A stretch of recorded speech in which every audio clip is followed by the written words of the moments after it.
Ethan Carter shoved the plate across the counter so hard, it flipped off the edge and exploded on the floor.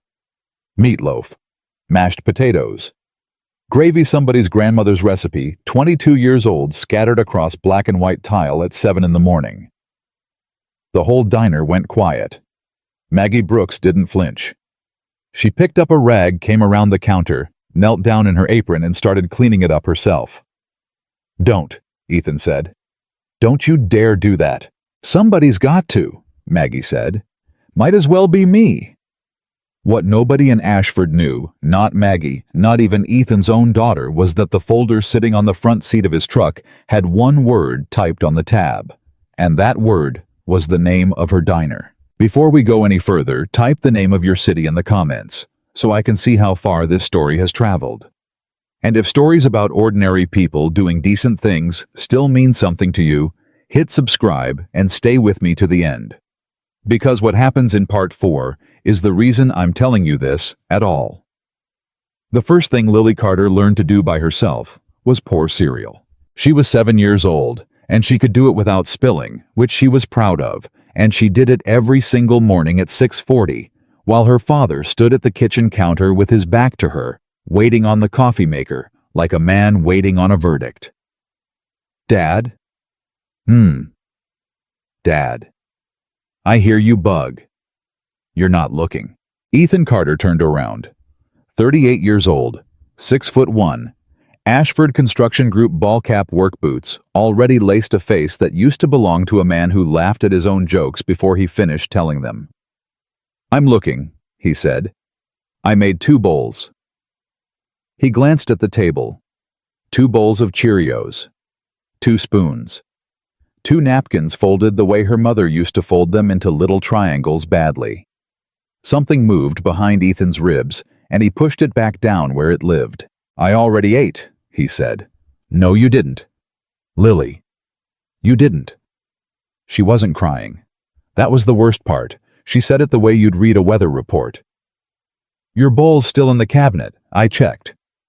I had something at the site yesterday. Yesterday isn't today." He laughed one dry breath through his nose, no joy in it, and grabbed his travel mug off the counter. "You're too smart," he said. "That's your mother's fault. Eat 1 bite. Bug. 1. She held up a finger. 1 bite and I'll stop." Ethan looked at that bowl for 4 full seconds. His stomach turned over slow and mean the way it had for 1,000 mornings. He wasn't hungry. He hadn't been hungry since March of the year he'd rather not name. Hunger was a thing that happened to people who expected something good to come next. He walked over. He picked up her spoon. He put 1 bite of dry cereal in his mouth and swallowed it like a pill. "There," he said. Lily looked at him with an expression no 7-year-old should have to make. Relief and disappointment in the same face. "You didn't even chew," she said. Bah. The Ashford Construction Group site trailer sat on a hill above the north end of Main Street, and from the window, Ethan could see 6 blocks of the town he'd grown up in: the hardware store, the shuttered movie theater, the flat black roof of a diner with a hand-painted sign. Danny Reyes came through the door with 2 cups of gas station coffee and set one down in front of him. "You look like hell," Danny said. "Good morning to you too. I mean it as a compliment. Yesterday you looked like death. Today's an upgrade. Thanks." Danny dropped into the chair across from him and put his boots on the desk, which he knew Ethan hated, which was the point. "You eat." "Don't start. I'm asking a man if he ate. That's not starting." "Danny." "That's a normal question. That's a question a person asks another person." Ethan pulled a stack of permit sheets toward him and started signing without reading, which he'd never done once in 14 years on the job. "How's the Kensington footing?" he said. "Deflection." "How's the footing, Danny?" "It's fine. Rebar's in, we pour Thursday." Danny took his boots down. "Man, I've known you since we were 12. I watched you eat an entire pizza on a dare in your mom's driveway. You threw up in the hedge, and then you ate 2 more slices." "I remember. So do I. That's my point. That was a person. You're not that person anymore. You're a coat rack that answers phones." Ethan signed another sheet. Rachel's been gone 3 years, Danny said quietly. The pen stopped. 2 years, 11 months, Ethan said. See, that's the thing that scares me. That you know that. Everybody knows that. No. Danny leaned forward. Everybody knows roughly. You know it to the day, probably to the hour. Ethan set the pen down. When he spoke, his voice was flat and reasonable, and that was somehow worse than yelling. I get up at 5, he said. I get Lily to school by 7:30. I run a $9 million project. I pick her up, I help with homework, I read her a chapter, I do the dishes, I do the laundry, I pay every bill on time. I have not missed one day of work, not one. So you tell me, where exactly am I failing? Danny looked at him for a long moment. You forgot one, he said. What? Living. You forgot living. There was a diner on the corner of Main and 3rd called Brooks's Kitchen, and Ethan Carter had walked into it every weekday morning for 11 months to order one thing. Coffee, black. Maggie Brooks slid the mug across the counter before he finished the sentence because he'd said it 400 times and she was not slow. Morning, Mr. Carter. Morning. Kitchen's hot. I'm good. I know you're good, Maggie said. I'm just telling you the kitchen's hot. That's a fact about the kitchen. It's not a question about you. Maggie Brooks was 36, built soft and wide and solid with flour on one forearm and her grandmother's apron tied twice around her middle because it had been made for a smaller woman in a smaller decade. She had a laugh you could hear from the parking lot and a way of talking to people that made them tell her things they hadn't told their own families. Ethan wrapped both hands around the mug and stared into it. Behind him, Earl Dunham, 81 four-time widower of the same wife in his own retelling, banged his cane on the floor. Maggie? This egg is looking at me funny. That's because it knows what you did, Earl. What'd I do? You tell me. It's your egg. The counter laughed. Earl laughed hardest. Ethan didn't laugh, but the corner of his mouth moved a half-inch, and Maggie Brooks, who noticed everything, which was both her gift and her curse, filed that half-inch away like a coupon she'd use later. She topped off his coffee. You know, she said, in about 6 weeks you're going to have drunk more of my coffee than anybody in this town's history. Earl's got the record. 22 years. You're catching him on volume. That's not a good sign for me. It's a great sign for me, Maggie said. I'm running a business. Drink up. He almost smiled again. Almost. Then Maggie wiped her hands on her apron and said very lightly, the way you set a plate down instead of dropping it, Your girl came in Saturday. Ethan looked up. What? Lily, with the Kaminsky girl and her mom. They got pancakes. She didn't tell me that. Well, Maggie shrugged. She's 7. They keep secrets like a screen door keeps rain, but they do try. Ethan set his mug down. What did she say? You want me to tell you? Yeah. Maggie considered him. She had a rule about not repeating what kids said. She broke it maybe once a year. She said the pancakes were good, Maggie said. And then she asked me if I could teach her how to make them. And I said, sure, honey, why do you want to learn? And she said, Maggie stopped. Say it, Ethan said. She said, because if I make it, maybe my dad will eat it. The diner kept going. Forks, plates, Earl griping about his egg, the bell over the door. But Ethan Carter sat there in the middle of all that noise with his hands flat on the counter and his jaw locked so tight the muscle jumped. How much for the coffee? He said. Ethan? How much? Same as always. $1.50. He put down a 5, and he did not wait for change, and he was out the door before Maggie could say another word. She stood there holding the pot. Earl banged his cane. You run him off. No, Earl. Maggie watched the truck pull out of the lot. I think somebody already did that 3 years ago. Here's what nobody in Ashford knew about Ethan Carter in that diner. October 16 years back.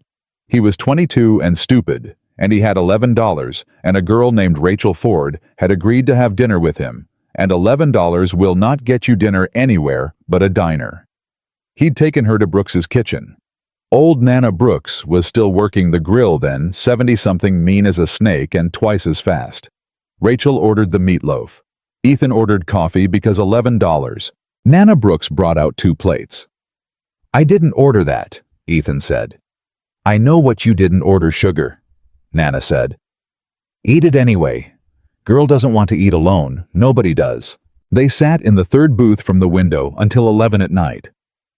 Rachel laughed so hard at something he said that she had to put her head down on the table. He'd married her 4 years later. They'd brought Lily there at 8 weeks old, and Nana Brooks, 90 by then, still mean, held that baby with one arm and worked the register with the other. And on a Tuesday in March, 2 years and 11 months ago, Rachel Carter got in her car to drive 12 minutes to the grocery store and did not come back.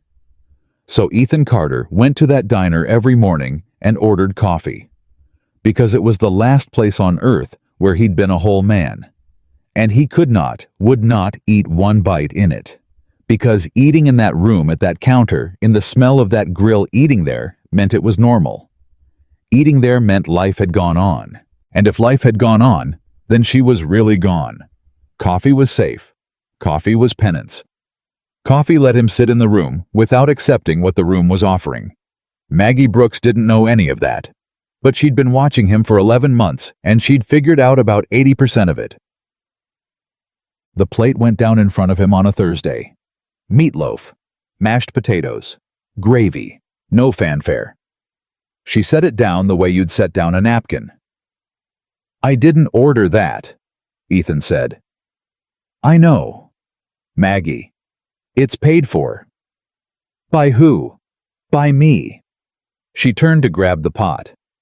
"I'm allowed to buy food in my own establishment. I checked with my lawyer." "You don't have a lawyer." "I have Earl. He watches a lot of court shows." "Damn right," Earl said without looking up. Ethan stared at the plate. His hands were flat on the counter, and his heart was doing something fast and stupid in his chest, and he could smell it. That was the problem. He could smell it. And the smell had a 16-year-old woman in it, laughing so hard she had to put her head on the table. "Take it back," he said. "Nope." "Maggie, take it back." "It's already cooked, hon. Taking it back doesn't uncook it." "I'm not eating that." "Okay." "I'm not." "Okay," Maggie said again, easy as anything. "Then don't. Sit there. Drink your coffee. It's a plate, Ethan. It's not a contract."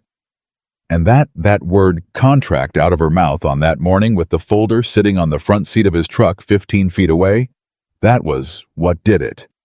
Ethan Carter shoved the plate across the counter so hard it flipped off the edge and exploded on the floor.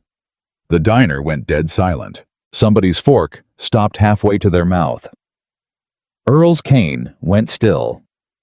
The cook stuck his head through the window and pulled it back. Ethan stood up fast enough to knock the stool back. "I'm sorry," he said.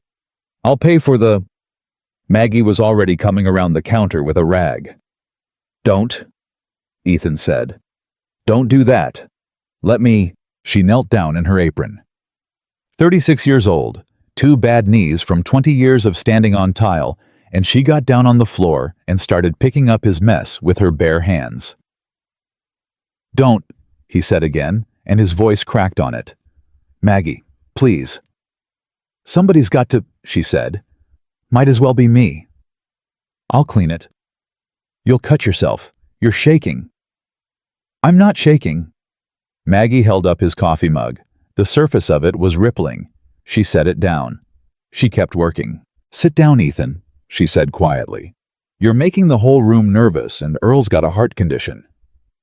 "I do," Earl confirmed. Ethan sat down. He didn't know why. His legs just did it. Maggie got the last of it into a bus tub, stood up with a grunt that she didn't try to hide, and set the tub on the counter. Then she leaned on her elbows across from him and looked at him.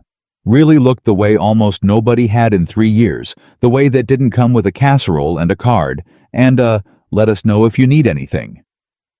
"Can I say a thing?" she said. "You're gonna anyway." "I am, but I like to ask." He rubbed his face with both hands. "Say it." "I don't think you're mad at the meatloaf," Maggie said. "Real insightful." "I'm not done." She kept her voice down just for him.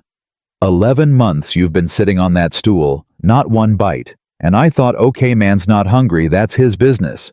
Then about month 4, I figured out it's not that you're not hungry. It's that you don't think you get to be. Ethan didn't move. "So somewhere in that head of yours," Maggie went on, "there's a rule. And the rule says if you enjoy one single thing, one plate of food, one nice morning, then you didn't love her enough." Am I close? Nobody had ever said it out loud. Not the grief counselor, not his mother, not Danny, nobody. Ethan Carter opened his mouth and nothing came out. "That's what I thought," Maggie said. She straightened up.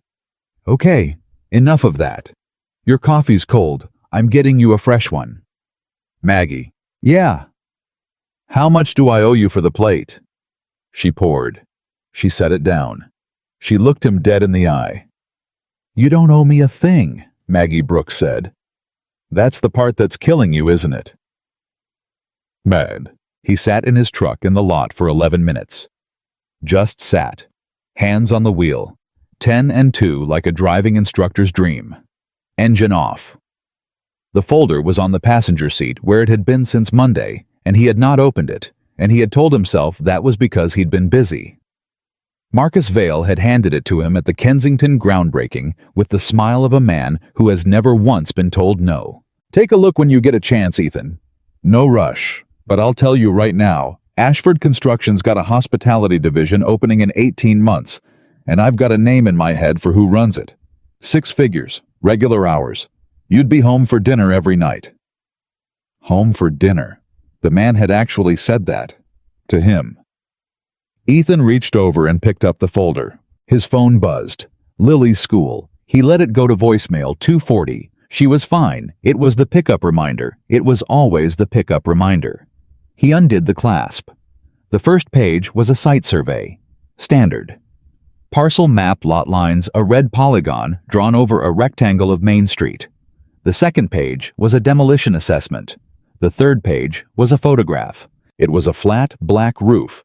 A hand-painted sign, 14 parking spaces and a dumpster, and a screen door that had been slamming since the Eisenhower administration.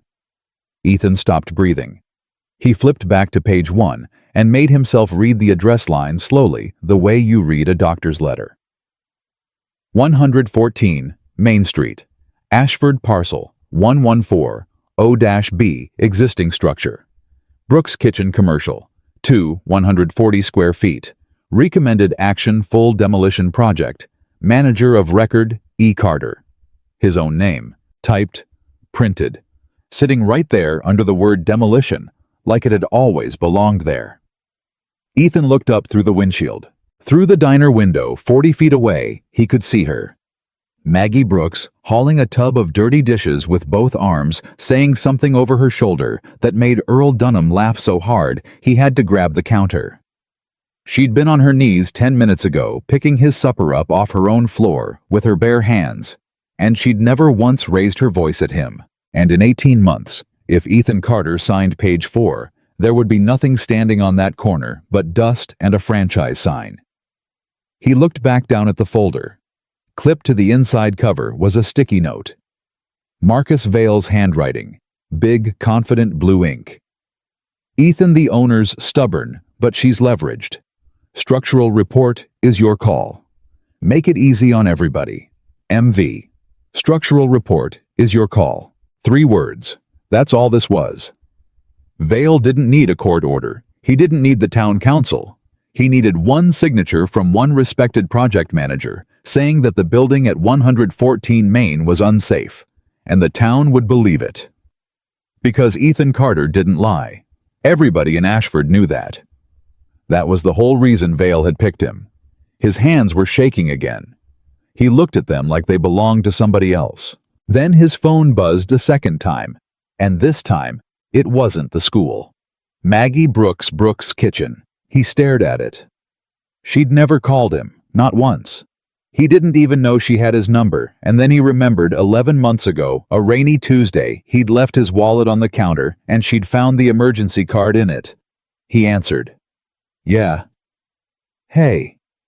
Her voice was different on the phone, smaller. Look, I'm gonna say this fast because I've got a fryer going, about this morning. Maggie. No, let me. I pushed.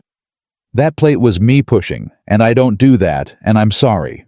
You come in here every day, and you sit and you're polite to Earl, even when Earl doesn't deserve it. I do so, Earl said from somewhere behind her. And I had no business getting in your business. So, that's it. That's the whole call. A pause. Your stool will be there tomorrow if you want it, and it'll be there if you don't. Ethan sat in his truck with a demolition order for her grandmother's diner open on his lap and his own name printed on it. Maggie, he said. Yeah. He could tell her. Right now. 4 seconds and she'd know. And then what? Then she'd fight and she'd lose because people like Maggie Brooks always lose to people like Marcus Vale. And she'd lose it, knowing she'd spend the last year of that diner watching the door for the bulldozers instead of laughing at Earl's egg. Or he could say no to Vale. And there went the hospitality division. And there went the promotion. And there went in a town this size, with a man that connected there, went the job. All of it. And Lily's school, and Lily's house, and the 12-minute drive to the grocery store that Ethan Carter still could not make himself take, and every single thing that was left of the family he had failed to keep alive once already. Ethan, you still there? He closed the folder. Yeah, he said. I'm here. You okay? Outside the truck, the screen door of Brooks' kitchen banged shut behind a man who'd been eating there for 40 years. Save me a coffee, Ethan said. Tomorrow. Black. Black. He hung up. Then Ethan Carter sat there in the parking lot with both hands on the folder, and for the first time in 2 years and 11 months, he wasn't thinking about the day his wife died. He was thinking about the fact that he was about to be the one holding the pen. 6:40 the next morning, Lily Carter poured 2 bowls of cereal, and this time her father sat down before she asked him to. She stopped mid-pour. Milk went sideways. What are you doing? She said. Sitting. You never sit. I'm sitting today. Are you sick? Lily. Because when Grandma sat down at breakfast, she was sick, and then she was sick for a really long time. Ethan took the milk out of her hand before she flooded the table. I'm not sick, Bug. I'm just sitting. She watched him. 7 years old, and she watched him like a hawk watching a field. Then eat something, she said. He picked up the spoon. He ate 4 bites. Not 4, and he chewed them, and by the 4th one, his stomach was doing that slow turning thing, but he kept it down, and he set the spoon in the bowl and he said, How's that? Lily didn't cheer. She didn't smile. She sat down across from him very carefully, like a person sitting down in a room where somebody's sleeping, and she ate her own cereal, and she didn't say one word for about 90 seconds. Then she said, Is it because of the diner lady? Ethan's spoon stopped. What? Miss Maggie? What about her? Nothing. Lily shrugged with one shoulder, which was a thing her mother used to do, which was a thing Ethan was going to have to deal with someday, but not at 6:50 in the morning. She just asked about you, that's all. When? Saturday. When I got pancakes. You told me you didn't get pancakes. I told you I didn't get ice cream. Ethan put his hands over his face and laughed, one real one, the first one in a while, and Lily grinned into her bowl like she'd won something at a fair. You're a lawyer, he said. You're going to be a lawyer and you're going to be awful. Miss Maggie said I'd be good at it. Miss Maggie's got a lot of opinions. She said you owe her a plate. Ethan stopped laughing. 7:15, he dropped her at school. 7:40, he parked in the lot at 114 Main and sat there with the engine running and the folder on the passenger seat with a coffee cup on top of it, like that would hold it down. He didn't go in. He drove to the site. 9:05, Danny Reyes came through the trailer door and stopped dead. You're eating, Danny said. Ethan had half a gas station breakfast sandwich in his hand and a look on his face like he'd been caught doing something illegal. "It's a sandwich." "That's a sandwich." "Congratulations." "No, I want to be clear about what I'm seeing."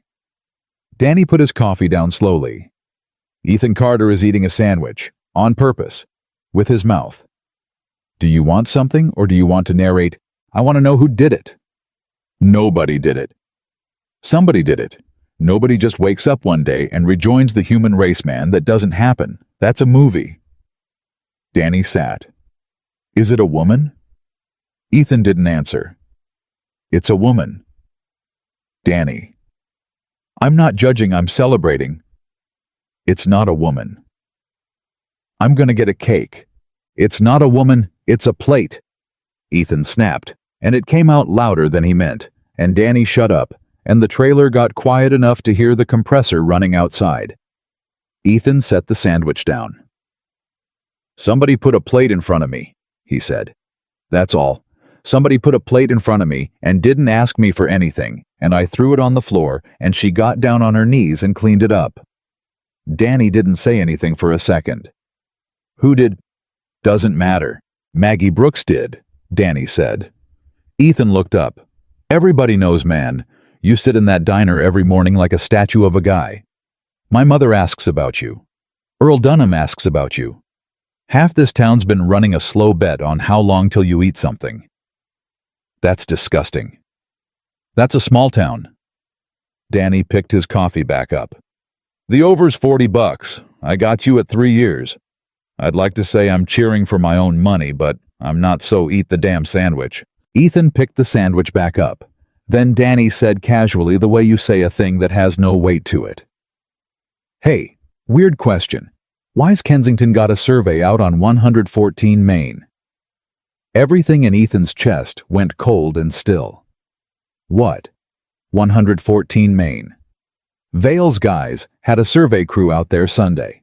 On a Sunday, man who surveys on a Sunday. I only know because Rosa's got the flower shop across from it, and she called me asking if her building was in trouble." Ethan made himself chew, made himself swallow.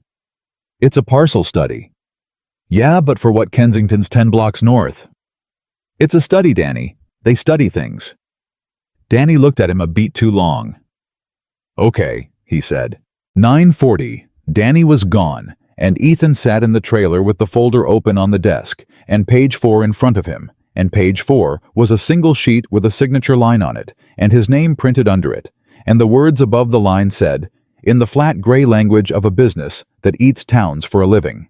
Based on my professional assessment, the existing structure presents conditions inconsistent with continued safe occupancy." He wasn't going to sign it. He knew that. He'd known it since the parking lot.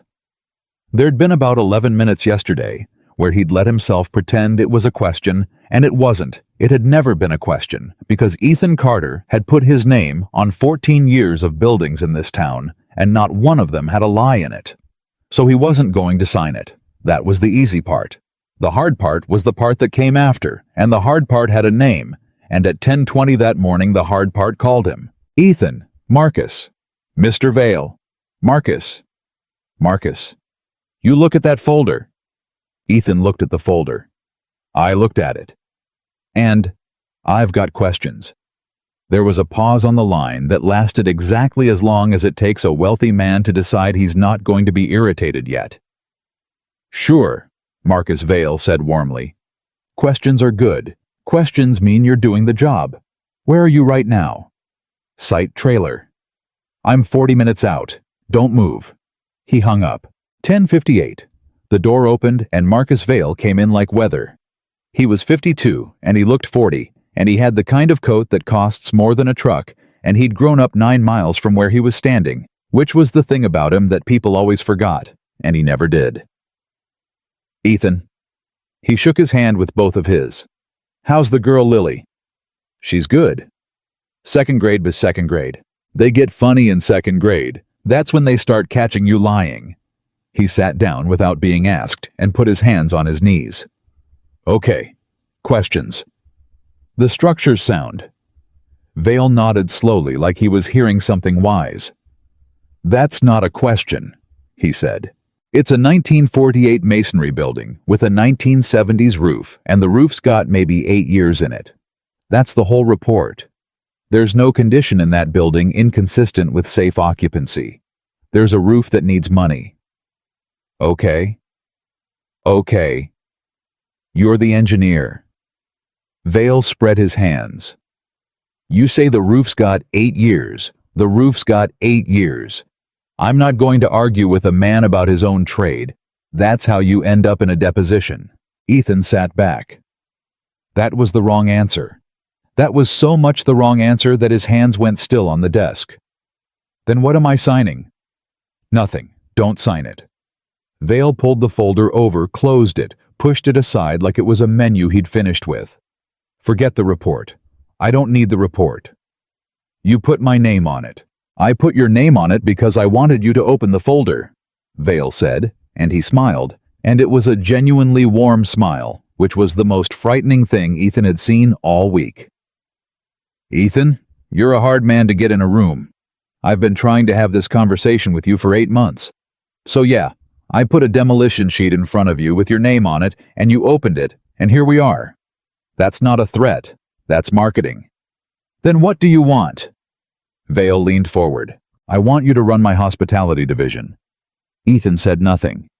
18 months out, 12 properties, 6 states, and I'm not going to insult you with the number, but you can find out what it is from anybody.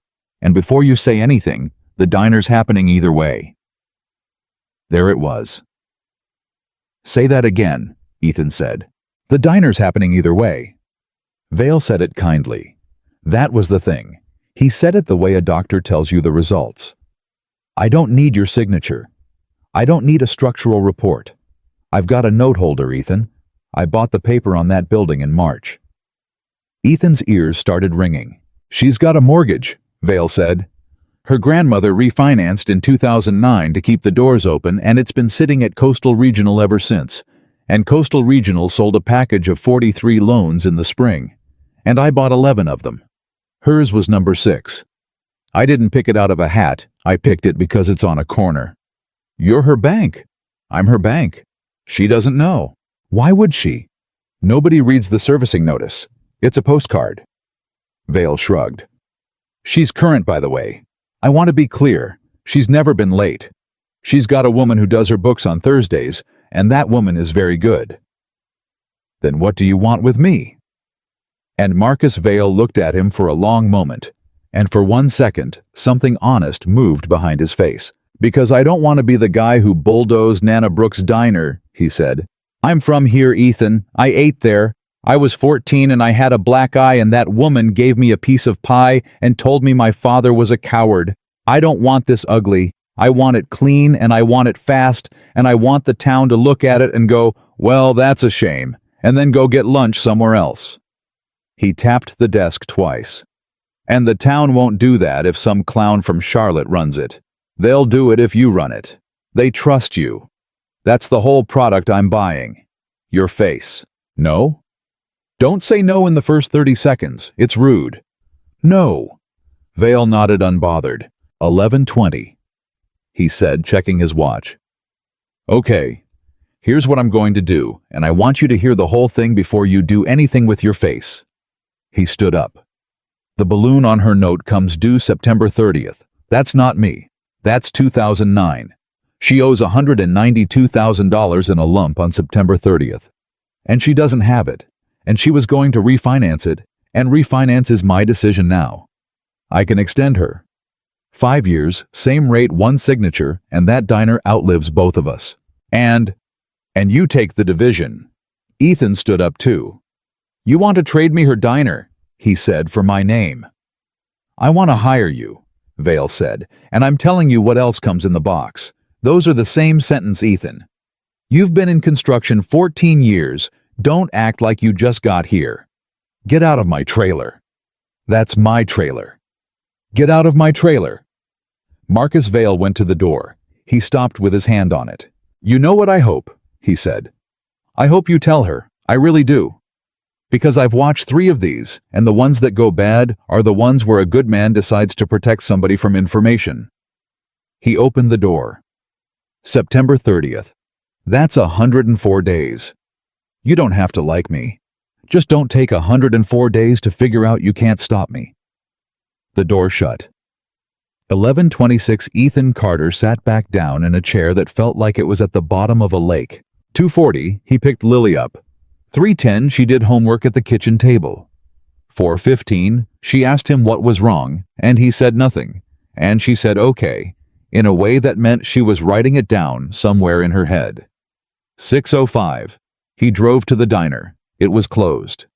Dinner hours ended at 3, they always had, because Nana Brooks had said in 1962 that nobody makes money after 3, and she'd never once been proven wrong. The lights were on in the kitchen. Maggie opened the back door with a spatula in her hand and flour on her chin, and looked at him standing in her alley. "We're closed," she said. "I know." "You're at the wrong door." "I know." She looked at him a second longer. Then she stepped back and held it open. "Well," Maggie said. "Come get in the way then." 6:12 Ethan Carter stood in a kitchen he'd never been in, and Maggie Brooks went back to a bowl on the counter and stuck both hands in it. "You gonna talk or you gonna stand?" she said. "Little of both." "That's what I figured." She worked the bowl. "Grab that flour." "What?" "The flour. It's 4 feet from you. It says flour on it." He handed her the flour. "Now dump some on the counter." "How much?" "Enough." "Maggie, that's not a..." "Ethan." She looked up. "You've got something in you that's gonna come out in about 10 minutes and it's gonna be ugly. Trust me. I've seen it 100 times. People don't come to a back door at 6 o'clock to talk about the weather. And nobody in the history of the world has ever said a hard thing while standing still. So dump some flour on my counter and start talking, and I promise I'm not gonna look at you while you do it." She turned her back on him, and she meant it. She turned her whole body to the sink and started washing a pot that didn't need washing. Ethan dumped flour on the counter. 6:19 he said. "My wife died on a Tuesday." Maggie kept washing. She went to the store. It was 12 minutes. She'd made a list and she left the list on the counter, which she never did, and I found it that night. His hands were flat in the flour. "I know what was on it. I know it in order. Milk bread, the cereal Lily likes, birthday candles." Water running. "Whose birthday?" Maggie said. "Mine." The water shut off. "She was getting candles for my birthday," Ethan said. "And a truck came through a light on 4th, and that's the whole story. That's all of it. There's nothing else. There's no reason. People kept coming to my house looking for a reason. My mother said God needed her. Somebody said everything happens for a reason. A woman I've known since kindergarten told me at the funeral that at least she didn't suffer, and I..." He stopped. "Say it," Maggie said, still facing the sink. "I wanted to hit her. Yeah. I wanted to hit a 50-year-old woman at my wife's funeral for saying a nice thing. Yeah. And I went home that night and there was a lasagna on my porch. And another one. There were 11 lasagnas in my refrigerator, Maggie. 11. And I stood there looking at them and I understood exactly what they were."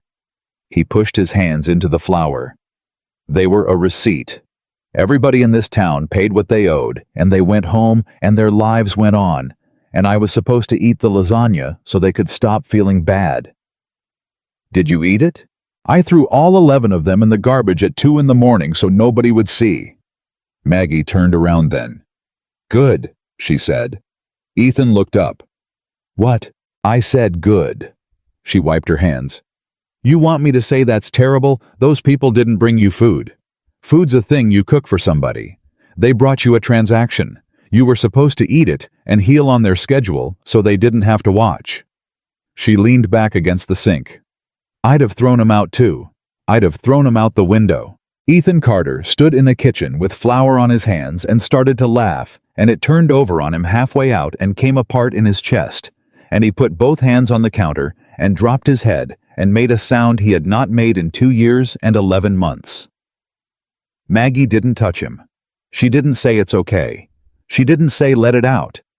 She stood 4 feet away with her hip against her sink and let a grown man come apart in her kitchen, and she did not make it about her. When it was done, and it took a while, she handed him a dish towel. "That's clean," she said. "That's a clean one, I promise." 6:38. He wiped his face. "Okay," Maggie said. "Now roll that out." "What?" "The dough. It's right there. Roll it out." "I don't know how." "Correct. Roll it out." He rolled it out. It was terrible. It tore in the middle, and it stuck to the pin, and it came out the shape of a state nobody likes. Maggie looked at it. "That's a biscuit," she said. "That's not a biscuit." "That's a biscuit, and I'm gonna bake it, and Earl's gonna eat it, and he's gonna complain about it, and that's the whole business, Ethan. That's it. That's the entire thing." She cut it out with a glass because she'd never owned a biscuit cutter, because Nana used a glass. "You want to know why I put that plate in front of you?" "Yeah." "Because you were the 11 lasagnas," Maggie said. Ethan looked at her. "You were sitting on that stool being everybody's receipt. This whole town got to look at you every morning and go, 'Poor Ethan, isn't it sad?' and then go about their day feeling like they'd participated." She slid the tray in the oven and shut it with her hip. "And I couldn't stand it. 11 months I couldn't stand it. So I made you a thing you didn't ask for, and I put it where you had to look at it, and you threw it on my floor, and honey, that was the first honest thing you've done in this building in 3 years. 6:44, the oven ticked, and Ethan Carter stood there with everything Marcus Vail had said stacked up behind his teeth. September 30th, $192,000. He's your bank, and you don't know it, and I can stop it, and here's what it costs. Tell her." "Maggie," he said. "Yeah." "Tell her." "How's business?" Maggie snorted. "Oh, that's a question." "I'm asking." "You're asking a woman about her books at 6:45 at night in her own kitchen. That's not a question, that's a diagnosis." She pulled a chair out and sat down heavy, and she rubbed her knee without seeming to notice she was doing it. "It's fine." "Maggie." "It's fine." "Look at me, and say it's fine." She looked at him. "It's fine," Maggie Brooks said, and Ethan Carter, who had spent 11 months on a stool in her diner, learning every single thing her face did, watched her lie to him for the first time. 6:47, the timer went off. She got up too fast, and hissed on the bad knee, and pulled the tray out, and dumped his terrible biscuit on a plate, and set it in front of him, and it was lopsided, and it was too brown on one side, and it was the ugliest thing either of them had ever seen. "Eat it," she said. "It's bad. It's yours. Eat it." And he did. He ate the whole thing standing up in her kitchen, and it was dry, and it was salty, and it was without exaggeration the best thing Ethan Carter had put in his mouth in 3 years, and Maggie Brooks watched him do it with her arms folded and her eyes wet, and she didn't say one word about it, not one, which was the kindest thing anybody had done for him since March. 7:02, he was in the parking lot. 7:03, his phone buzzed. It was a text. Marcus Vail. "Heard you were at the diner tonight. Good. Tell her. It'll be easier on both of you. MV." Ethan stood in the dark and read it 3 times. Heard. From who? 7:09. He was still standing there when the back door opened and Maggie came out with the trash and stopped when she saw him. "You're still here?" "Yeah." "Truck won't start?" "Truck's fine." She dropped the bag in the dumpster and came over wiping her hands on her apron, and she was smiling, and she said, "Well, if you're waiting for a tip, I don't tip the customers, that's backwards." "Do you know a guy named Marcus Vail?" Maggie stopped smiling. It happened fast. Her whole face closed like a hand. "Why?" she said. "Do you know him?" "Ethan, why are you asking me that?" "Maggie." "Because a man named Marcus Vail sat in my 3rd booth in March," Maggie Brooks said, "and offered me $400,000 for my grandmother's building, and I told him to get out, and he was very polite about it, and he left a $20 tip on a $2 coffee." Ethan couldn't move. "And I haven't heard one word from him since," she said. 4 months, not one word, and I've been waiting every single day for the other shoe because men like that don't just go away. She stopped. She looked at him. Really looked the way she did, the way that saw 80% of a man in 11 months. And Ethan Carter watched her get there. "Why?" Maggie said slowly. "Are you asking me about Marcus Vale?" 7-Eleven in a parking lot on Main Street with flour still on his hands. Ethan opened his mouth. And that was when Lily's school called for the third time that day. And this time he answered, and a woman's voice said the words that stopped the entire world. "Mr. Carter. This is Denise at Ashford Elementary. I'm so sorry we've been trying you since 2:40. Nobody came for Lily." 7-Eleven in 30 seconds. Ethan Carter heard the words, and his whole body went somewhere else. "What did you say?" "Nobody came for Lily. Mr. Carter, we've been calling since 2:40. I picked her up. His voice came out strange flat like somebody else was using it. "I picked her up at 2:40. She's at my house right now." There was a pause on the line, a long one. The kind of pause that costs a man a year of his life. "Yes, sir," Denise said. "That's what I'm calling about." Maggie was watching his face. Whatever was happening on it made her set down the trash bag she'd already set down. "Denise," Ethan closed his eyes. "Say the whole thing. Start at the beginning and say the whole thing." At 2:25, a man came into the front office and said he was here for Lily Carter, 712. The parking lot went very far away. "Say that again?"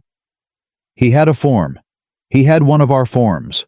Mr. Carter, our actual form, with your name on the parent line and a signature, and he had a driver's license, and Sandra started the process, and I stopped it because I didn't recognize him, and I have never in 19 years let a child go with somebody I don't recognize." "Who was he?" "He wouldn't say. He said he was authorized. I said, 'Sir, you can stand in this lobby all day,' and he did. He stood in that lobby until 2:40, and he watched you come in and get her, and he watched you drive off, and then he left, and I have been calling you for 4 hours and 40 minutes. "You watched him watch us?" "Yes, sir." "And you let him stand there?"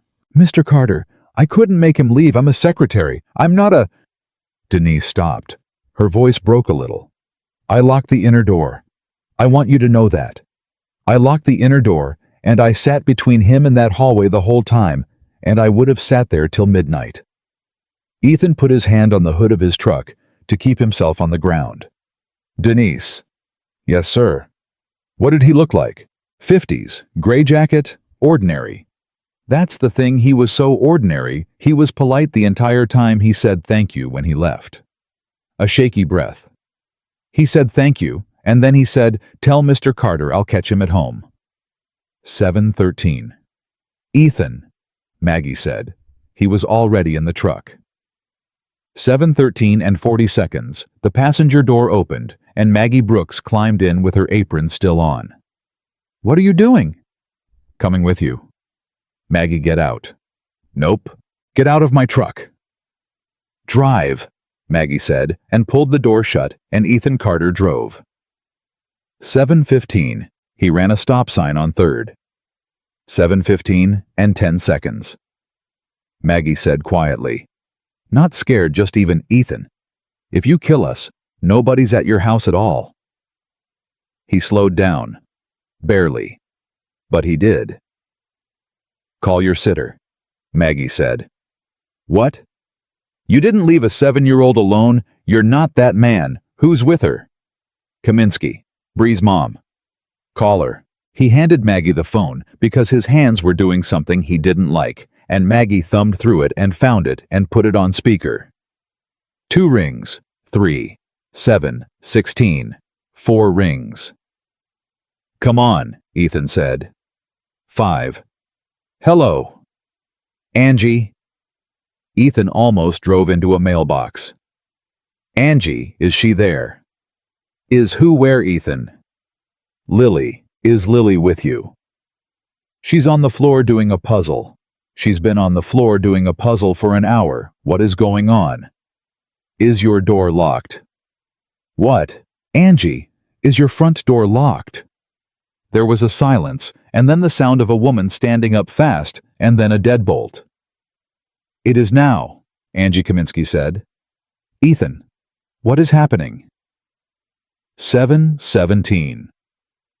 He turned onto his own street, and the whole block was quiet and normal, and somebody's sprinkler was going, and it was the most ordinary evening in the history of Ashford, and there was a gray sedan parked across from his house with a man sitting in it. Ethan stopped the truck in the middle of the road.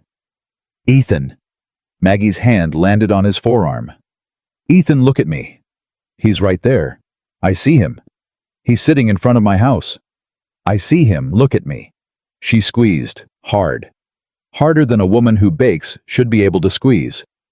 You get out of this truck angry, and whatever he came here to write down, you're going to hand it to him with a bow on it. Ethan turned and looked at her. What? He said. Think about it for 1 second. Maggie's eyes didn't move off his. 50s, gray jacket, polite. Paperwork with your signature on it that you never signed. Ethan, that's not a kidnapper. Kidnappers don't stand in a lobby for 15 minutes and say thank you. 7:18. Something in Ethan's chest slid a foot to the left. Then what is he? He's a man getting paid by the hour, Maggie said. And the second you put your hands on him, he gets paid double. Ethan got out of the truck. 7:18 and 30 seconds. He crossed his own street with his hands open at his sides, and the man in the gray sedan rolled the window down before he got there, which told Ethan everything. The man had been waiting for exactly this. Mr. Carter, get out of my neighborhood. I'm on a public road. Get out of my neighborhood. The man reached into his jacket, slow telegraphing every inch of it, and came out with an envelope. Ethan Carter, you're served. He held it out the window. Ethan didn't take it. Sir, I can put it in your hand or I can drop it on the ground and it counts the same, and honestly the ground's worse for you so. Ethan took the envelope. The man put both hands back on the wheel where Ethan could see them. He had a wedding ring. He had a coffee cup in the console. He was in every way that mattered a guy. For what it's worth, he said. I wasn't taking your daughter anywhere. I don't do that. I had a service address that was wrong and a form that said you'd be in the pickup line and the woman at that school is better at her job than anybody I've met in 11 years. He put the car in drive. Read it tonight. Not tomorrow. Tonight. Who sent you? It's on page 1, the man said and pulled away. 7:20. Ethan stood in the street with an envelope in his hand and Maggie Brooks standing on his sidewalk in a flour-dusted apron in a neighborhood she'd never been in. He opened it. 7:20 and 40 seconds he read 4 words and stopped breathing. In Lily Grace Carter. Petitioner Carol Ford. Maggie watched his face. Who? She said. Ethan's mouth moved. Nothing came out for a second. Her grandmother, he said. Rachel's mother. 7:22. They were in his kitchen, and Ethan Carter was standing at the counter, reading a legal petition with both hands flat on either side of it, like it might get up and leave. Maggie made coffee. She didn't ask. She just found the filters in the second cabinet she opened, because that's where everybody keeps the filters, and she made a pot in a stranger's kitchen and put a cup at his elbow and said nothing at all. 7:26, he said, she's asking for custody. Of Lily. Primary custody. Of Lily. He turned a page. Emergency motion. Expedited hearing. August 12th. On what grounds? He didn't answer. Ethan, on what grounds? He turned the packet around and slid it across the counter, and he turned his back and put his hands on the sink and stood there, and Maggie Brooks read it. It took her 90 seconds. 7:28, she said very quietly. Oh, honey. Yeah. Ethan. Yeah. This is the food. Yeah. 7:29. Maggie read it again, and this time she read it out loud. Because that's the thing about a document like that, it doesn't become real until somebody says it in a kitchen. Paragraph 4. Respondent has exhibited a documented and prolonged inability to maintain his own basic nutrition and physical health, including significant unexplained weight loss. And the minor child has assumed adult caretaking responsibilities inappropriate to her age, including the preparation of the respondent's meals and monitoring of his food intake. Keep going. Ethan, I don't want to... Keep going. I want to hear how it sounds. Maggie kept going. Paragraph 7. The minor child stated to petitioner in a phone conversation dated April 19th, quote, I make 2 bowls, but he never eats his, end quote. Paragraph 8. The minor child stated on May 3rd, quote, I'm the only one who eats in my house, end quote. Paragraph 9. The minor child stated on June 1st, quote, if I don't watch him, he won't have anything all day, end quote. 7:31. Ethan Carter stood at his own sink with his back to the room and made a sound like a man being hit. She wrote it down, he said. Sounds like it. Carol wrote down every single thing my daughter said on the phone for 4 months, and she put dates on it. Yes, she did. Lily talks to her every Sunday. Every Sunday since Rachel died, that's the deal. That's the deal. That's Lily's grandmother. That's the only piece of her mother that girl has left. And every Sunday my kid sat on that phone and told her grandma about her week, and Carol Ford was taking notes. Ethan? She used my daughter. Sit down. She used my daughter against me. Ethan Carter, sit down before you fall down. He sat down. 7:33. Maggie Brooks sat down across from him at his own kitchen table in the chair that had been empty for 2 years and 11 months, and neither one of them noticed that at the time, and both of them would notice it later. Okay, Maggie said. Now the hard question. There's a harder one. Is she wrong? Ethan looked up. Excuse me, I said, is she wrong? Maggie folded her hands. I'm not asking is she cruel. She's cruel. Taking notes on a baby is about the coldest thing I've heard all year, and I've heard some things. I'm asking a different question, and I want you to actually answer it, because the judge is going to ask it on August 12th, and if the first time you hear it is in that room, you're done. Ethan opened his mouth, then he closed it. 7:34. No, he said. She's not wrong. Say the rest. My kid pours 2 bowls of cereal every morning because she's afraid of what happens if she doesn't. His voice went to pieces on the last 3 words. She's 7 and she's got a system, Maggie. She checks the cabinet to see if my bowl moved. She checks the cabinet. Yeah. Everything in that petition is true. Every word. And a stranger's going to read it in a courtroom, and every word's going to be true, and I'm going to sit there and I'm not going to be able to say one thing. Maggie let that sit for a second. Then she said, except one word. What? There's one word in there that's a lie. She flipped back a page. Right here. Present tense. Has exhibited. Is unable. Ethan, that whole thing is written like it's a permanent condition of a man. Like it's a color you are.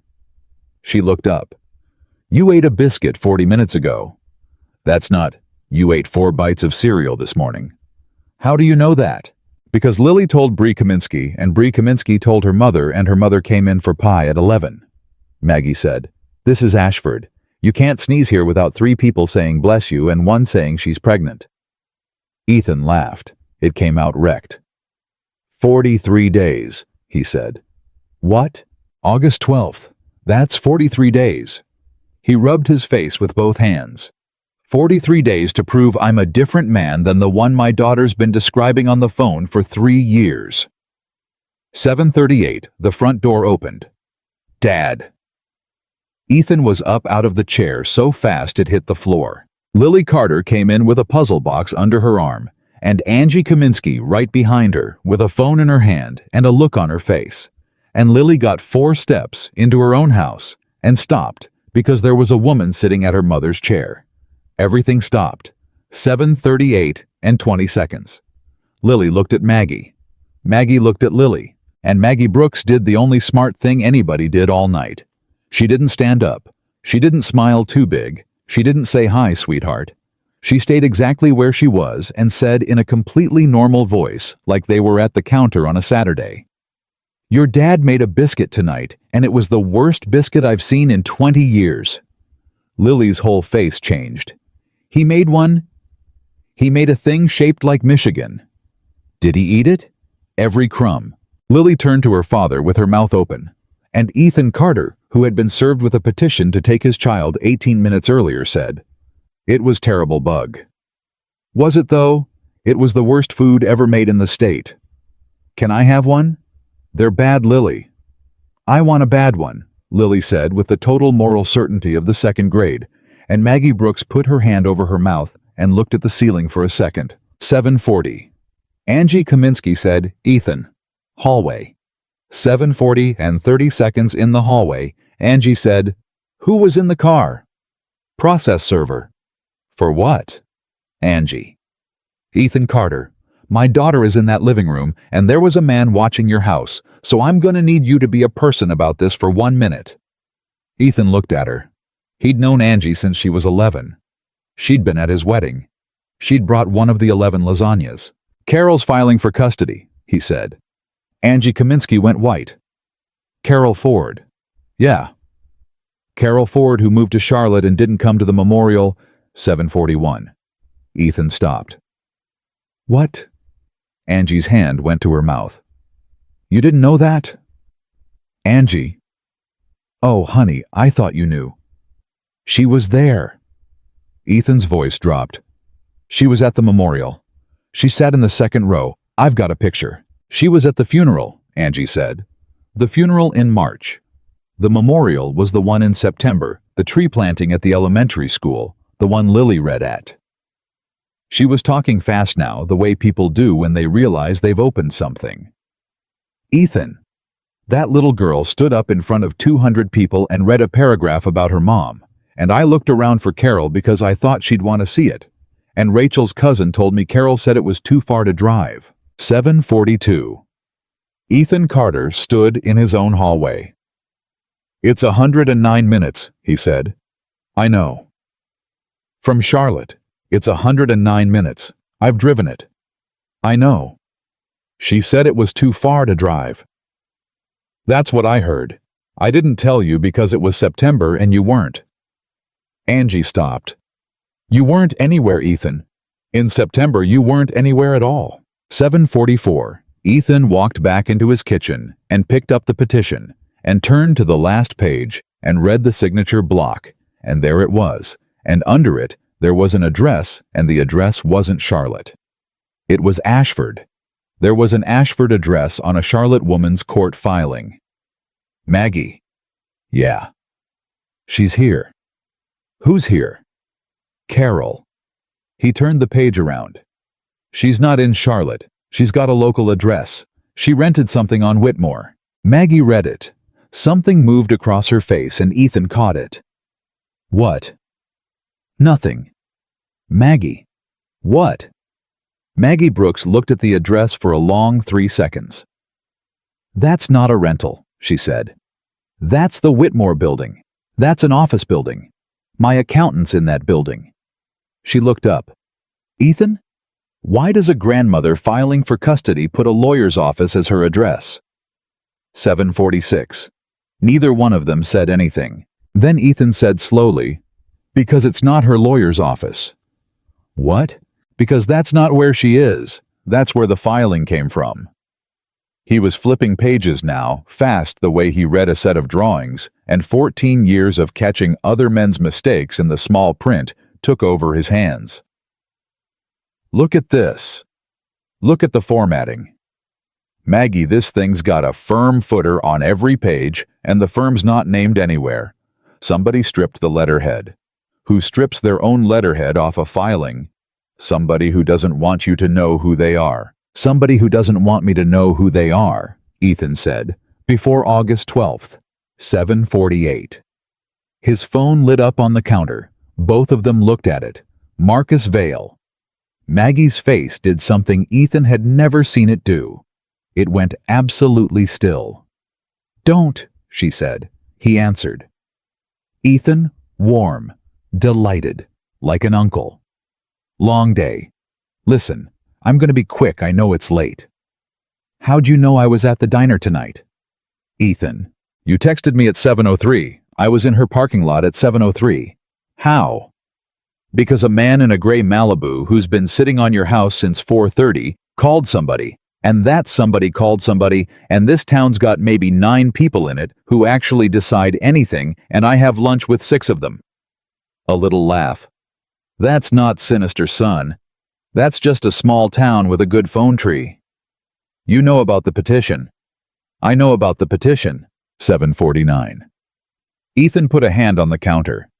Are you doing this? Am I what? Are you doing this to me? And Marcus Vale, for the first time in 8 months, sounded genuinely, completely insulted. Ethan. His voice dropped and every ounce of the warmth went out of it, and what was underneath was something older and colder and worse honest. I have done a lot of things. I have squeezed people. I bought a woman's mortgage without telling her, and I'd do it again tomorrow and twice on Sunday. But I have never in my life gone at a man's kid. And if you ever say that to me again, I will end this conversation and every conversation after it. And then you'll be alone with a Charlotte lawyer and 104 days and no friends. Silence. No, Ethan said. No what? No, you're not doing it. Ethan closed his eyes. You're not doing it because you don't have to. There it is. You just get to stand there. Ethan, I called to say one thing, and then I'm hanging up. Vale's voice came back up to room temperature. The woman who filed on you retained Bishop and Kerr out of Charlotte. That's a $110,000 firm to take a second grader off a project manager in a town of 9,000 people. Now you're a smart man, so I want you to go sit down somewhere and ask yourself the only question that matters. Which is, who's paying for it? Marcus Vale said, and hung up. 7:52. Ethan Carter set the phone down on the counter very gently, like it was full of something. Maggie. She was already looking at the petition. Yeah. Carol Ford is a retired school nurse. His hands were shaking again. She lives in a condo. She drives a Corolla. She sent Lily $40 for her birthday, and I know that because Lily still has the card. Then she's not paying Bishop and Kerr. She's not paying Bishop and Kerr. 7:53 from the living room. Lily Carter yelled, Dad, can Miss Maggie stay for the puzzle? And both of them stood in that kitchen with a court order on the counter between them, and nobody answered her for 4 full seconds. Then Maggie Brooks called back. I can't tonight, honey. I got a fryer to clean. That's a lie, Lily said. It's 100% a lie, Maggie agreed. You're going to be a lawyer. 7:55. Ethan walked her out. They stood on his driveway, and Maggie stopped at the end of it with her arms folded across her apron. And for once in 11 months, she didn't have anything to say, and that was how Ethan knew how bad it was. Maggie. Don't. Maggie, I need to tell you something. Ethan, that man just said your baby's name and your kid's asking me about a puzzle. Her jaw was tight. Whatever it is, it can wait a day. That's not me being nice. That's me telling you that you've got 43 days and a court date, and if you put one more thing on the pile tonight, you're gonna go down. He owns your building. The words just came out. 7:56 and 11 seconds. Maggie Brooks stood very still in a driveway on the edge of Ashford. What?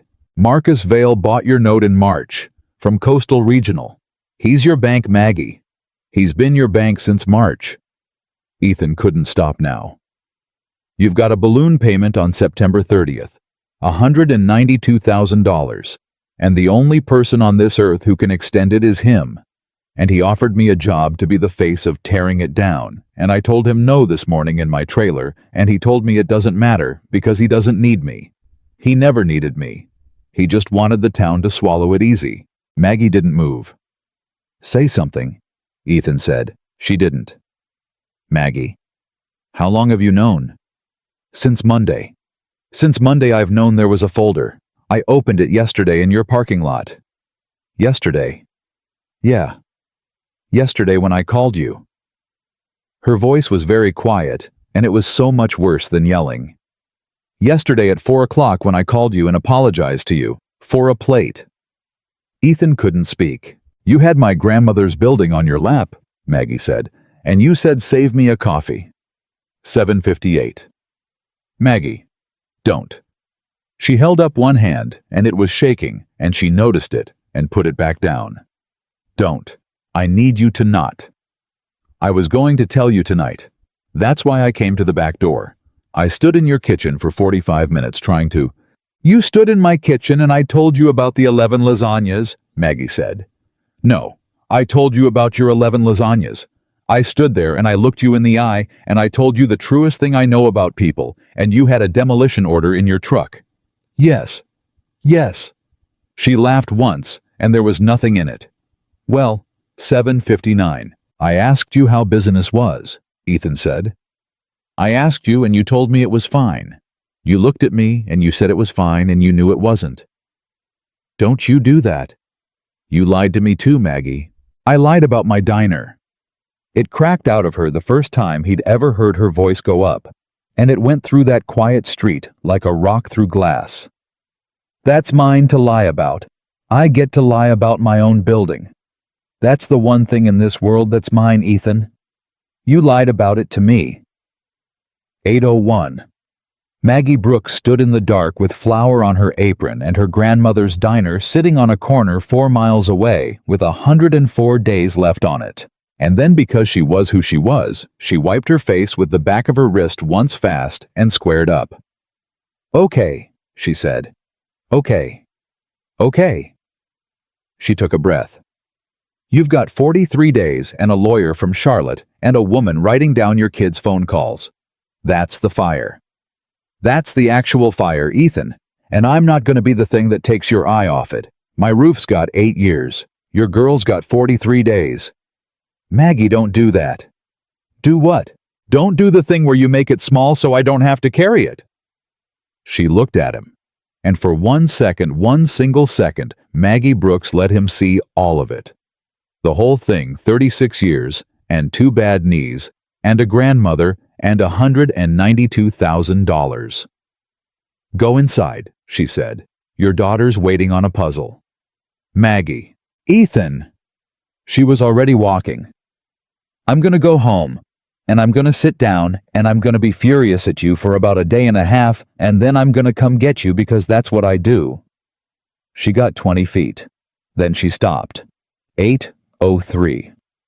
She turned around, and her voice came back across that driveway flat and clear and cold enough to change the temperature. Ethan, what day in March? What? You said he bought my note in March. What day in March?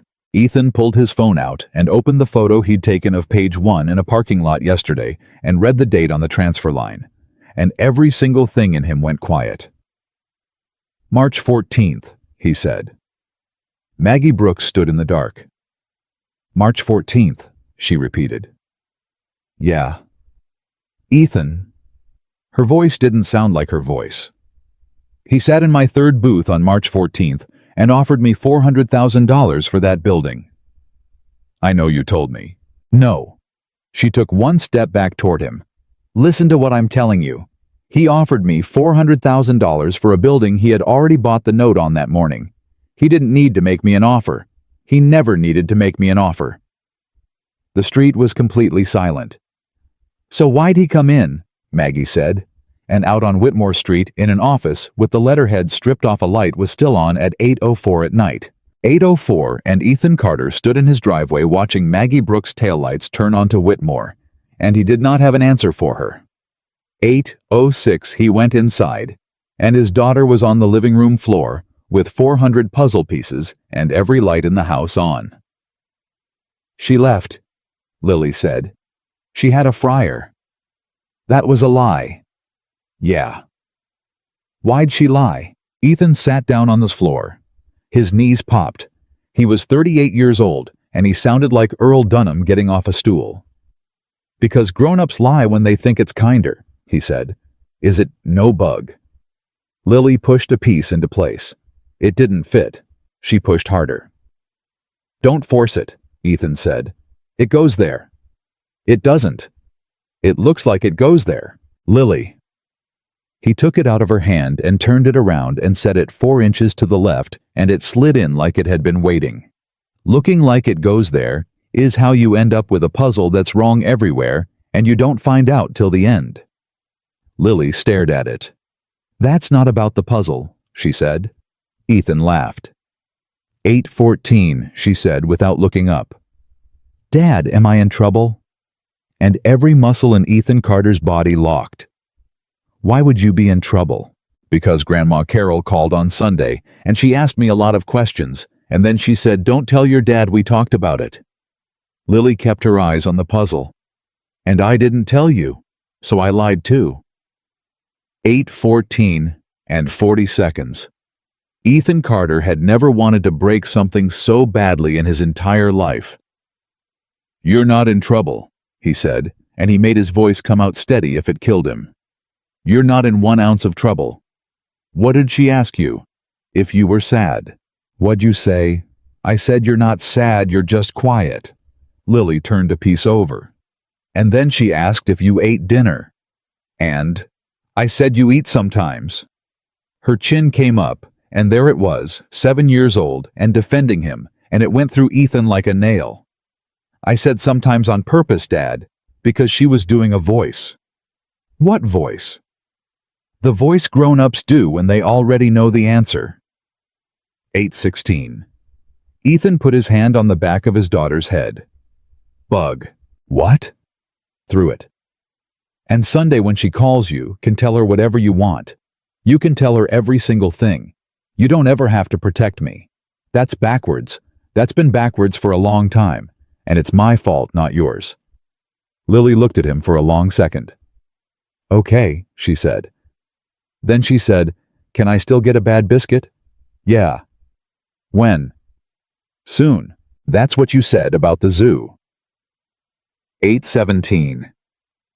Ethan Carter laughed so hard he had to lie down on his own living room floor next to a puzzle of a lighthouse, and his daughter sat there looking down at him like he'd finally lost it, and for 11 seconds it was the best house in America. Then his phone buzzed on the coffee table, and it was a calendar reminder he'd set 2 years ago and never deleted. Rachel Mom's birthday. Call Carol. 8:18. He turned the phone face down. 9:40. Lily was asleep. 9:42. Ethan Carter sat at his kitchen table with a petition, a legal pad, and 14 years of learning how to read a document written by somebody who's hiding something. 10:20. He found the first one. 10:21. He called Danny Reyes. It's 10:20. I know what time it is. Ethan, I'm watching a show. There's a woman on it. She's about to find out about the brother. Danny. What? Who signs the pickup forms at Ashford Elementary? Silence. What? The permission forms. If somebody's picking up a kid who isn't the parent, where does that form come from? How would I know that? Because Rosa's on the school board. Rosa's on the flower committee. Danny stopped. Why are you asking me this at 10:20 at night? 10:22. Because somebody walked into my daughter's school today with a form that had my signature on it, Ethan said, and my signature is on exactly one place in this town where a person could photograph it.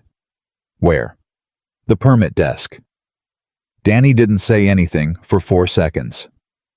Ethan, 14 years of signatures, public record. Anybody can pull a permit file and anybody can walk out with my name on a copier. Okay, that's paranoid, man. Is it? Yes. That's Ethan, that's TV. That's a show with a woman on it. Danny's voice was doing something. That's not a guy at a school with a wrong address. That's a process server. You said it yourself, that's a guy who got paid $90. He said he had a form with my signature. He said he had a form. Guys say things. 10:24. Danny, this morning you asked me why Kensington had a survey out on 114 Main. Yeah. Who told you they had a survey out? Rosa. Who told Rosa? 10:24 and 30 seconds. Danny Reyes said very slowly. Ray Kessler told Rosa. At the Rotary lunch. He was joking about it. The room got very cold. What did he say? Ethan said. He said, Danny stopped again. Ethan, he said it's a shame about that diner. And Rosa said, what diner? And he said, the one on Main, and Rosa said, is something happening? And he said, not my call, ask Carter. 10:25. Danny. Yeah. Ray Kessler said ask Carter on Sunday. Yeah. I opened that folder Friday afternoon, in a parking lot, by myself. 10:25 and 40 seconds, the line was so quiet, Ethan could hear a television in somebody else's house. Well, Danny Reyes said, that's not great. 7:10 the next morning, Ethan Carter did not go to the diner. 7:11, he pulled into the lot at 114 Main. Anyway, because his truck went there by itself now, and he sat and looked at the window, and Maggie Brooks was behind the counter with a pot in her hand, and she saw him. She didn't wave, she didn't smile. She poured a coffee and set it on the counter at his stool, and walked away. 7:12. Ethan Carter went in and drank it, and neither one of them said a word for 11 minutes, and Earl Dunham banged his cane and said his egg was looking at him funny.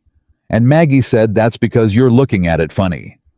Earl, it's a mirror situation, and the counter laughed, and it wasn't the same. 7:23. Ethan put down a 5 and stood up. Maggie. She wiped the counter. Vale offered you 400, Ethan said quietly. What'd he say when you turned him down? Maggie's hand stopped. He said okay. That's it. He said okay, Miss Brooks, and he put on his coat, and then he stopped at the door, and he said one more thing, and I've been chewing on it for 4 months. She looked up. He said, I hope somebody tells you I tried.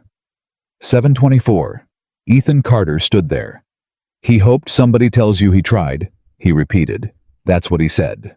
Maggie, that's a man building an alibi. Or, Maggie said, that's a man who knew something was coming for me and wanted to be the one holding it. 7:25, she went back to work. 7:26 from the door, Ethan said, I'm not letting it happen. You keep saying that word, letting. Maggie didn't turn around. Go see about your daughter, Ethan. 9:05, the Whitmore building. 9:06. Ethan Carter stood in a lobby the size of a garage and read a directory with 6 names on it, and none of them said Bishop and Kerr, and one of them said Piedmont Registered Agent Services Suite 2B. 9:08. Suite 2B was a woman named Trish and a copier. I'm looking for Carol Ford. There's no Carol Ford here. There's a court filing with this address on it. Trish looked at him with the infinite patience of a woman who has explained this 900 times. Sir, this is a registered agent. People pay us $30 a month to be an address. I've got 411 clients, and I've met maybe 6 of them. Can you tell me who's paying for hers? No. Ma'am? Sir. I like you. You seem tired, but no. She turned back to her monitor. And before you ask, the mail goes out Tuesdays. 9:11. Ethan Carter was back in his truck with nothing. 9:12. He did the thing he'd been not doing for 18 hours. He called Carol Ford. 2 rings. Ethan. She'd been waiting by the phone. That was the thing that got him. She answered on 2 rings at 9 in the morning on a Saturday, like she'd been sitting there since Thursday. Carol? Don't yell at me. I'm not going to yell at you. You're going to yell at me. Rachel used to say you never yell, and that's how she knew when it was bad, and I'd like to just say my piece first. Carol.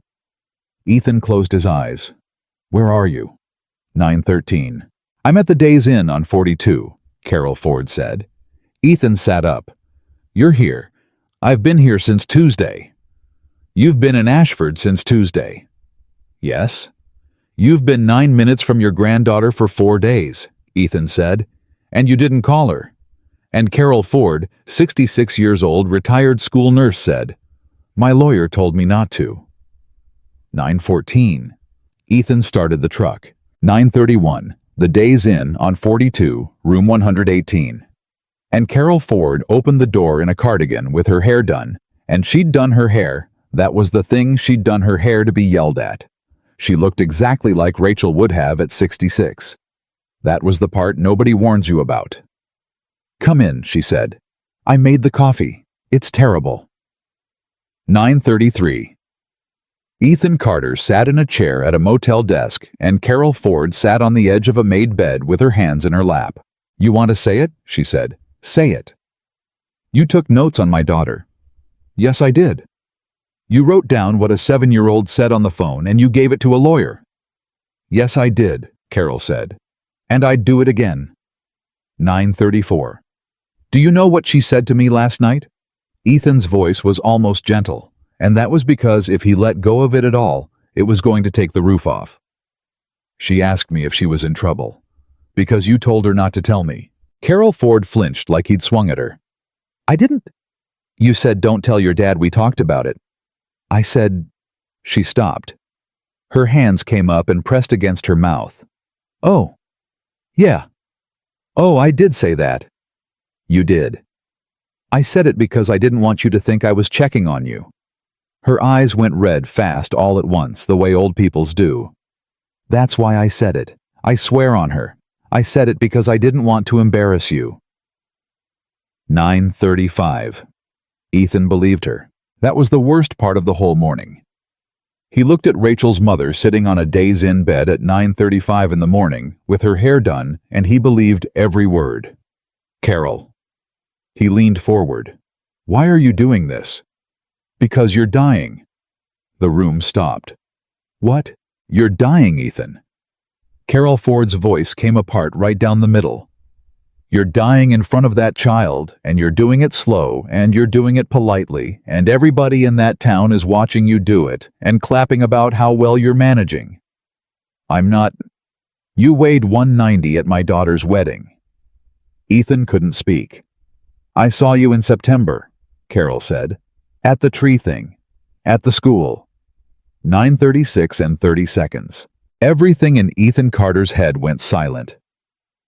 "You were there," he said. "I sat in my car.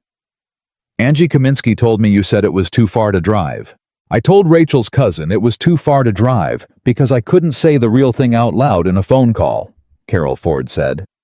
"I drove 109 minutes, and I parked across from that school, and I watched my granddaughter read a paragraph about my daughter into a microphone she was too short for. And I watched you standing behind her and Ethan—" She stopped. "Say it." "You looked like a coat." 9:37. Ethan Carter sat very still. "That's what I thought," Carol said. "God forgive me. That's the words that came in my head. There's a coat where Ethan used to be. And I sat in that car, and I thought, if I get out and go up there, I'm going to have to say it to him. And if I say it to him, he's going to say, 'I'm fine, Carol,' and then I'm going to have to watch him be fine for another year." "So you left?" "So I left. And I've hated myself for 400 days. 9:38. Ethan Carter put his face in his hands. "Carol, you could have called me." "I did call you." "You didn't." March 20th, September 8th, November 2nd, Christmas. Carol Ford's chin was going. "Your birthday. I called on your birthday, Ethan. I called on the day she—" She couldn't get through it. "I know what day it is," she said. "I called you on it 2 years in a row, and you didn't answer, and you didn't call back, and I sat with my phone in my hand in a condo in Charlotte, and I thought, well, he's done with us." 9:39. "I wasn't done with you," Ethan said. "Then what were you?" "I was in the garage." Carol Ford looked up. "What? Every one of those days?" Ethan's hands were flat on his knees. "Every single one. I sat in my garage in my truck with the door down and the engine off from 8 at night until I could go in and put her to bed without her seeing my face. That's where I was. I wasn't done with you, Carol. I was in my garage." 9:40 in room 118 of a Days Inn off Route 42. A 66-year-old woman and a 38-year-old man sat 6 feet apart, and neither one of them said anything for a very long time. Then Carol Ford said, "Well, that's the stupidest thing I've ever heard in my life." And Ethan Carter said, "Yeah." And she laughed, and it turned into something else halfway, and she pulled a wad of motel tissues out of the box and blew her nose like a truck horn, and Ethan looked at her, and he saw exactly what he'd been for 3 years. 9:43. "Carol." "What?" "Who's paying Bishop and Kerr?" She stopped mid-tissue. What? Bishop and Kerr, your lawyers. They're a $110,000 firm out of Charlotte. Ethan leaned forward. Carol, you sent Lily $40 for her birthday. You drive a Corolla. You're staying at a Days Inn and you made the free coffee. Who is paying for Bishop and Kerr? 9:43 and 30 seconds. Carol Ford's face changed. It didn't change to guilt. That's what Ethan was watching for, and it never came. It changed to something worse. It changed to confusion. They're pro bono, she said. The air went out of the room. They're what? They're doing it for free. It's a program. It's a grandparents' rights initiative. They take one case a year. It's for their community hours. That's what he explained. Who explained? The man who called me. 9:44. Ethan Carter stood up. Carol? His voice was very quiet. A man called you. In April. She looked up at him, and for the first time all morning she looked frightened. In April, a man called me. He said he was with a legal aid service. He said he'd heard about my situation. From who? He didn't say. I assumed Ethan. I assumed somebody from the church. I assumed Rachel's cousin. I don't know. He was so kind. What did he say? He said, Mrs. Ford, you don't have to watch this happen. Carol Ford's hands were shaking now. He said there are people who can help you, and it won't cost you a dime. And I sat there, and I thought, that's God. That's God calling a woman in a condo. 9:45. What did he sound like? Ethan said. Ordinary. Nice. Carol. He was so nice, Ethan, he asked about my knees. Did he ever say a name? 9:45 and 30 seconds. Carol Ford went very still. He said he knew Rachel, she said, and Ethan Carter's entire body went cold from the scalp down. He said what? He said he knew Rachel. He said, she pressed her hand to her mouth. He said I gave the eulogy. 9:46. The room did not exist. Say that again. He said, I'm the one who gave the eulogy at her funeral, Mrs. Ford, and I've been sick about that family ever since. Ethan Carter could not feel his own hands. Ethan? Carol was standing now. Ethan, what? What? Who is he?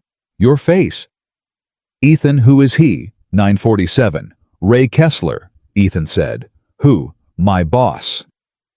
Ethan heard himself say it from about 4 feet outside his own body. Ray Kessler gave the eulogy at Rachel's funeral. He hired me when I was 24. He's got a picture of Lily on his desk. He came to the hospital. Carol Ford sat back down on the bed very suddenly. Why? She said. Why would your boss... 9:48, and Ethan Carter finally saw the whole puzzle, and every piece he'd been forcing into the wrong hole for 4 days slid 4 inches left and went in like it had been waiting. Because Marcus Vail offered me a job, he said. What? Vail's opening a hospitality division, 18 months out. 12 properties, 6 states. His voice was rising. He offered it to me Friday morning in my trailer. Friday morning, Carol. And on Sunday, Ray Kessler was at the Rotary lunch telling people about a folder I opened in a parking lot by myself. I don't understand. Ray Kessler is 59 years old, and he has run a $9 million company in a town of 9,000 people for 30 years, and he has been trying to get into Marcus Vail's pocket since the day Vail came back to this county. Ethan was pacing now.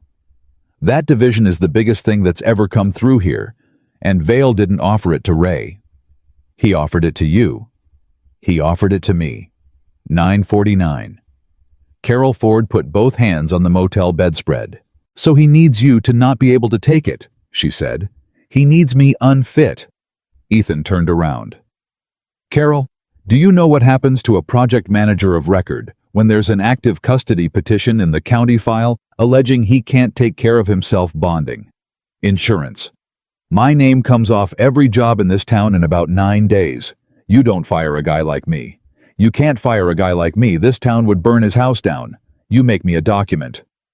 Oh my God. He didn't need a bad man to do it. Ethan's voice cracked wide open. That's the beautiful part. That's the part I'd admire if I wasn't going to be sick. He didn't have to lie one single time. He just found the one person on earth who loved my daughter enough to do it for him. And he called her, and he was kind, and every word in that petition is true. 9:50. Carol Ford made a sound like an animal. I did this. Carol. I did this. He used me. She was rocking. He used me to hurt her father. I did it. I signed it. I sat there and signed it. Carol, look at me. She's going to hate me. Carol. Ethan Carter got down on one knee in front of his mother-in-law on the floor of a Days Inn and took both of her hands. Look at me. He didn't use you because you're stupid. He used you because you were right. Carol Ford stopped rocking. What? You were right. He was crying now, and he didn't care. Every word in that thing is true. I was dying. I was dying in front of her, and you were the only person in 3 years who said it out loud instead of bringing me a lasagna. He couldn't have used you if you'd been wrong, Carol. He could only use you because you were the one person telling the truth. 9:51. Carol Ford grabbed the front of his shirt with both fists like a drowning woman and held on. 9:56, she said into his shoulder. What do we do? You withdraw it. She pulled back. I can't. Carol. Ethan, I can't. Her eyes were wide. He told me, in April. He said the one thing you can never do is start and stop, because if you withdraw, it looks like you made it up and then it's a weapon against you forever. She grabbed his hands back. He built the cage before I got in it. Ethan, if I withdraw that petition, the file still exists. The allegations still exist. It's still in the county system with your name on it. And now it says withdrawn, which means somebody made it up, and Bishop and Kerr aren't my lawyers anymore. They're a firm with a grudge and $110,000 they didn't get paid. 9:58. Ethan Carter stood up slowly. Then we don't withdraw it, he said. Carol stared at him. What? We don't withdraw it. Something was happening behind his eyes. August 12th. We go. Ethan, you'll lose. Carol. He wiped his face with the heel of his hand. Ray Kessler built a machine that only does one thing. It proves a man can't take care of himself. He picked the petition up off the motel desk. That's it. That's all it does. It's a very good machine, and it's aimed at exactly one fact. Yes. Then in 42 days, Ethan Carter said, I'm going to walk into that courtroom, and every word in this document is going to be a lie. 10:02. Carol Ford stood up off that bed. What do you need? She said. I need you to do nothing, not one thing. Don't call him back. Don't fire the lawyers. Don't act different. If Ray Kessler thinks for 1 second you've talked to me, he'll find another door. And then what? Then, on August 12th, he sits in the back of that courtroom and watches his own machine tell a judge that Ethan Carter is a healthy man who eats dinner with his daughter. 10:03. Carol Ford started to laugh, and she was crying, and she said, Oh, that's mean. Yeah. That's so mean.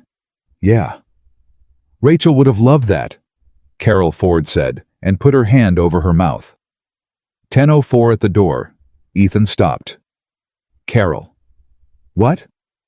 Sunday. She'll be on the phone at 4. Carol Ford's face broke. Ethan, I can't. The lawyer said. Call her, Ethan said. You call your granddaughter at 4 o'clock on Sunday, like you've done every week for 3 years, and you don't ask her one question about me, and you talk about 2nd grade, and if Bishop and Kerr don't like it, they can call me directly. Carol couldn't get a word out. And Carol. His hand was on the door. The tree at the school. It's grown about 4 feet. 10:06. Ethan Carter walked across a motel parking lot and got in his truck and sat there for 30 seconds. Then he called Marcus Vale. 1 ring. Ethan? Ray Kessler. There was a pause on that line that lasted about a year and a half. Where are you?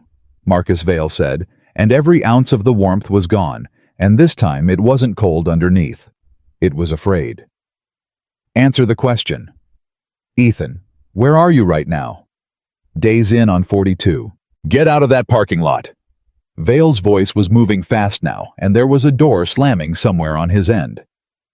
"Get out of that parking lot and drive somewhere with people in it and call me back in 4 minutes. 10:07. Marcus. Ethan's hand tightened on the wheel. "How long have you known?" And Marcus Vale said, "Since March 14th. 10:07 and 40 seconds. "That's the day you bought her note," Ethan said. "That's the day I bought her note." "Why?" "Because I wasn't the only one bidding on that package," Marcus Vale said. "Loan number 6 had 2 buyers that morning. Ethan and I paid $400,000 over market to make sure I was the one who got it.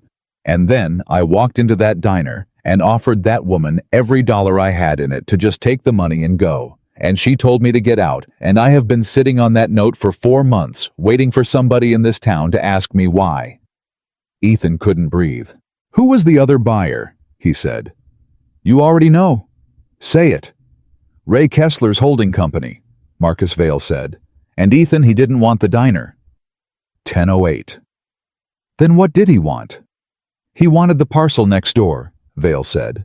"The one your daughter's school buses turn around in, and he's had it since February." 10:08 and 40 seconds. Ethan Carter sat in a motel parking lot with his hand on the ignition and did not turn it. "Say that again." "The turnaround," Marcus Vale said. "The gravel lot behind the fence at Ashford Elementary, where the buses swing around at 3 o'clock. It's a separate parcel. 1141-A. It's not school property." "Ethan, it never was. The school's been using it since 1971 on a handshake with a man named Delmar Hoyt, who's been dead since 2004.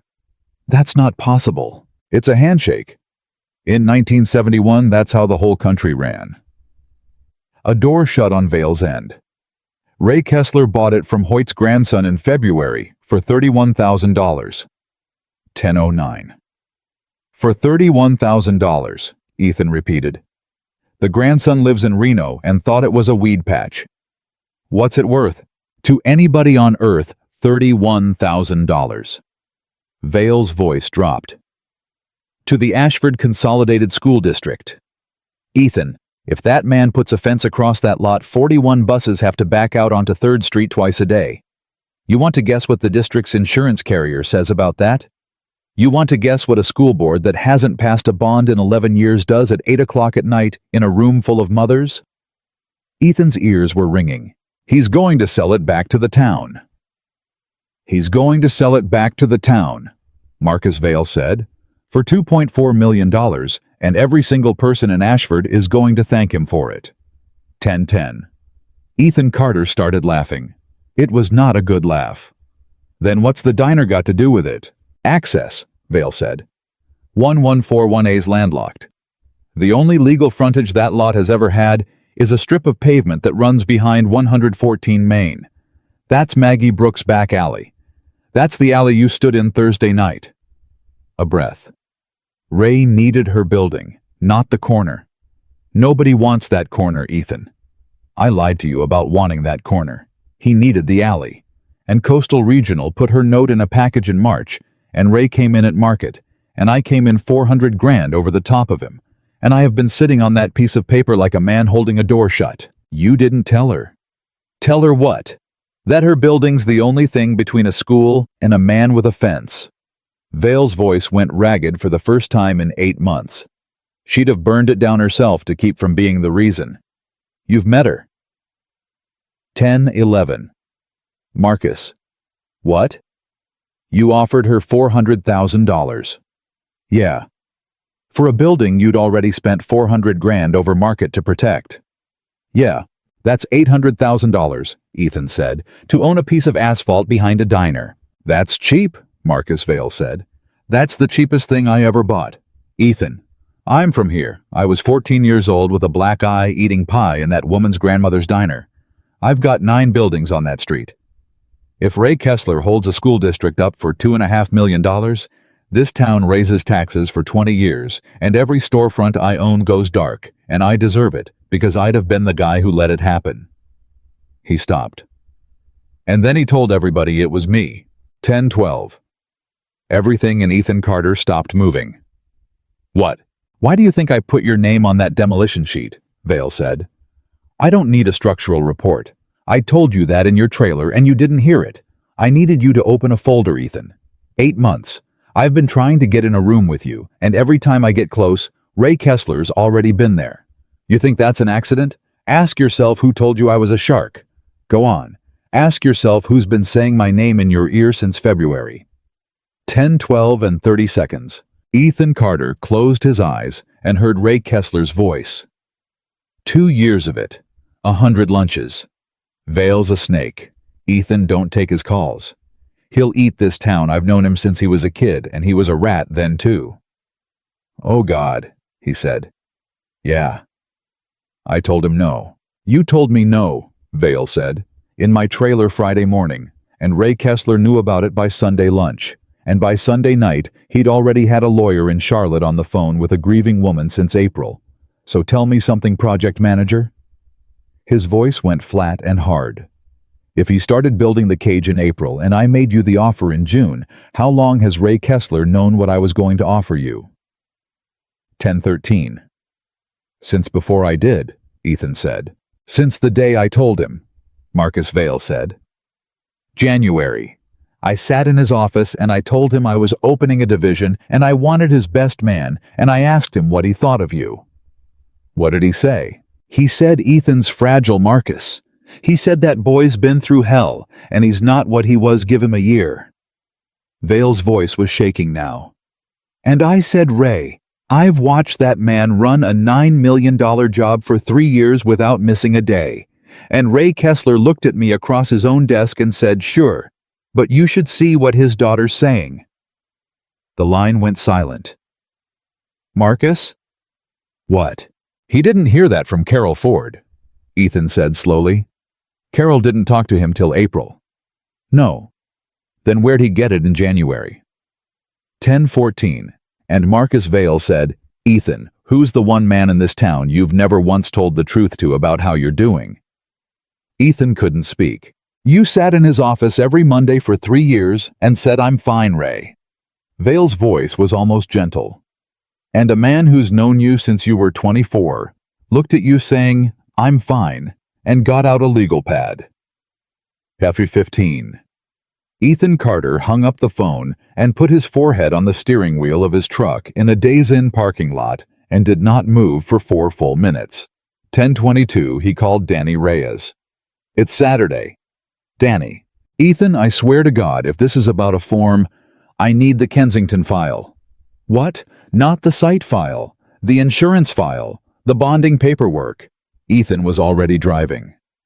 I need to know whose name is on the rider. Ethan, that's why. Because if Ray Kessler needs me unfit, he needs somebody's name to go on my jobs when mine comes off. Ethan took the turn onto 42 doing 50. Danny, a bonding rider takes 90 days to process. 90 days. If there's a name sitting on that rider already, then somebody filed it in May. 10:23. Man. Get me the file. Ethan, I can't get you that's in Ray's office, that's in his actual office. Danny. You're asking me to walk into my boss's office on a Saturday. 10:23 and 40 seconds. You're right, Ethan said. Don't. Forget I said it. Silence. Then Danny Reyes said, My mother eats at that diner. Danny. My mother's eaten at that diner every Sunday of my entire life. She ate there the week my dad died. Maggie Brooks brought her a plate for 11 weeks and never charged her once, and my mother doesn't know I know that. Danny, listen. I'll call you in 20 minutes, Danny Reyes said, and hung up. 10:41 he called back. Ethan? Say it. There's a name on the rider. 10:41 and 20 seconds. Whose? Ray's son-in-law, Danny said. Brett Meacham, the guy who sells pools. When was it filed? May 9th. Ethan pulled the truck onto the shoulder. May 9th, he said. May 9th, Danny said. 3 months before a court date nobody's supposed to know about. Ethan, that thing is notarized. He notarized a replacement for you in May. 11:04. Ethan Carter parked at 114 Main. 11:05. He walked into a diner in the middle of the Saturday rush, and Maggie Brooks looked up from the pass with a plate in each hand, and saw his face, and set them both down on the counter in front of two strangers who hadn't ordered them. "Earl," she said, "watch the register." "I don't know how to work it." "Nobody's stealing from me. Earl, just stand near it and look mean." 11:06 in a kitchen with a fryer going. Ethan Carter told Maggie Brooks everything. It took 9 minutes. 11:15. Maggie hadn't said a word. 11:15 and 30 seconds she said, "My alley." "Yeah. He wants my alley." "Yeah. Not my building, not my corner, not my grandmother's floor. He wants the strip of concrete where I put the trash." "Yeah." Maggie Brooks looked at the wall for a second. Then she said very quietly, "Then he doesn't get it." Maggie. "No, listen to me." She turned around. September 30th, $192,000. That's what everybody keeps saying, like it's a boulder falling on my head. She wiped her hands on her apron. "Ethan, I've been running these numbers for 4 months at my own table at 2 in the morning. Every night. Every single night since he sat in my booth. And I could never make it work because I kept trying to save the diner." "What?" "I kept trying to save the diner." Her voice cracked. "The building, the tile, Nana's stove that don't even light right. I kept trying to save a thing." 11:17. "Maggie, what are you saying?" "I'm saying he can have the alley," Maggie Brooks said. Ethan stared at her. "What?" "He can have the alley and I'll sell it to the school district for $1, she said. "Today, this afternoon. It's my parcel, Ethan. It's on my deed." I looked at that deed when Nana died, and I cried about how long it was. I can carve it off. I can walk into that school board Monday night and hand them a strip of pavement for $1, and Ray Kessler's $2.4 million hostage is a weed patch and a fence again. 11:18. "Maggie." Ethan's voice was very careful. "That alley is your legal frontage." "I know." "That alley is why your building's worth $400,000. "I know." "You sell that alley for $1 and your building's worth about 160, Maggie said. "Which is 32,000 less than I owe on it on September 30th. She looked him dead in the face. "I know exactly what I'm doing, Ethan. I did the math at 2 in the morning. It's the only version where the buses don't back out onto 3rd Street. The fryer hissed. "You'd lose the diner." "Yes." "Maggie, I'd lose the building," Maggie Brooks said. "The diner's not the building. Nana ran that diner out of a rented room in 1961 with 2 burners. The diner's the thing that happens when Earl complains about an egg." Her chin went up. "The building's just where I've been keeping it." 11:20. Ethan Carter looked at a woman standing in a kitchen in a doubled apron. "No," he said. "Ethan, no." He put his hands on the counter. "Absolutely not. Because that's exactly what he built it for." She stopped. "What?" "Maggie, that's the whole machine." Ethan's voice was rising. "That's the design. Ray Kessler doesn't need to take your building. He needs you to hand it over feeling good about it. He needs me to lose my kid feeling like I deserved it. He needs Carol Ford to sign a petition because she loves my daughter. He never once has to lie, and he never once has to take anything because every good person in this town will hand him the whole thing and say thank you." He was almost shouting now. "You want to sell your alley for $1? That's not you beating him. That's the last piece going in the hole." 11:21. Maggie's eyes were shining. "Then what?" she said. "Ethan, what? Tell me what? Because I got 104 days and you got 42 and I have run every number there is." And Ethan Carter said, "You didn't run mine." "What?" "August 12th. Maggie went still.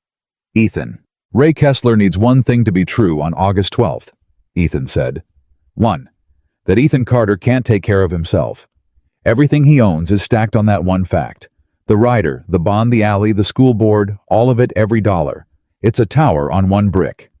And I've got 42 days, Ethan Carter said, to make that brick a lie." 11:22. Maggie Brooks put a hand over her mouth. You want me to feed you, she said. I want you to teach me to cook. She started crying and swearing at the same time. That's the Ethan that's the dumbest. Is it? That's a movie. Maggie. He came around the counter. August 12th, a judge is going to read a document that says my daughter makes my meals. And I'm going to stand up and I'm going to say, Your Honor. For the last 6 weeks, I have cooked dinner for my child every single night with my own hands. And here's 42 receipts, and here's her grandmother, and here's a diner full of people who watched me do it. 11:23. Earl Dunham stuck his head through the door. Somebody's stealing from you, he said. What? I looked mean, and he took a donut anyway. Earl. 11:24. Maggie Brooks wiped her whole face with her apron, took a breath that shook on the way in, and said, 6:30. What? Tomorrow morning, 6:30, back door. She pointed a wooden spoon at his chest. And Ethan, I want to be real clear about something because I'm going to say it once and then I'm never going to say it again. Okay, I'm not doing this because I want to save my building. I know. No, you don't. Her voice went low and steady.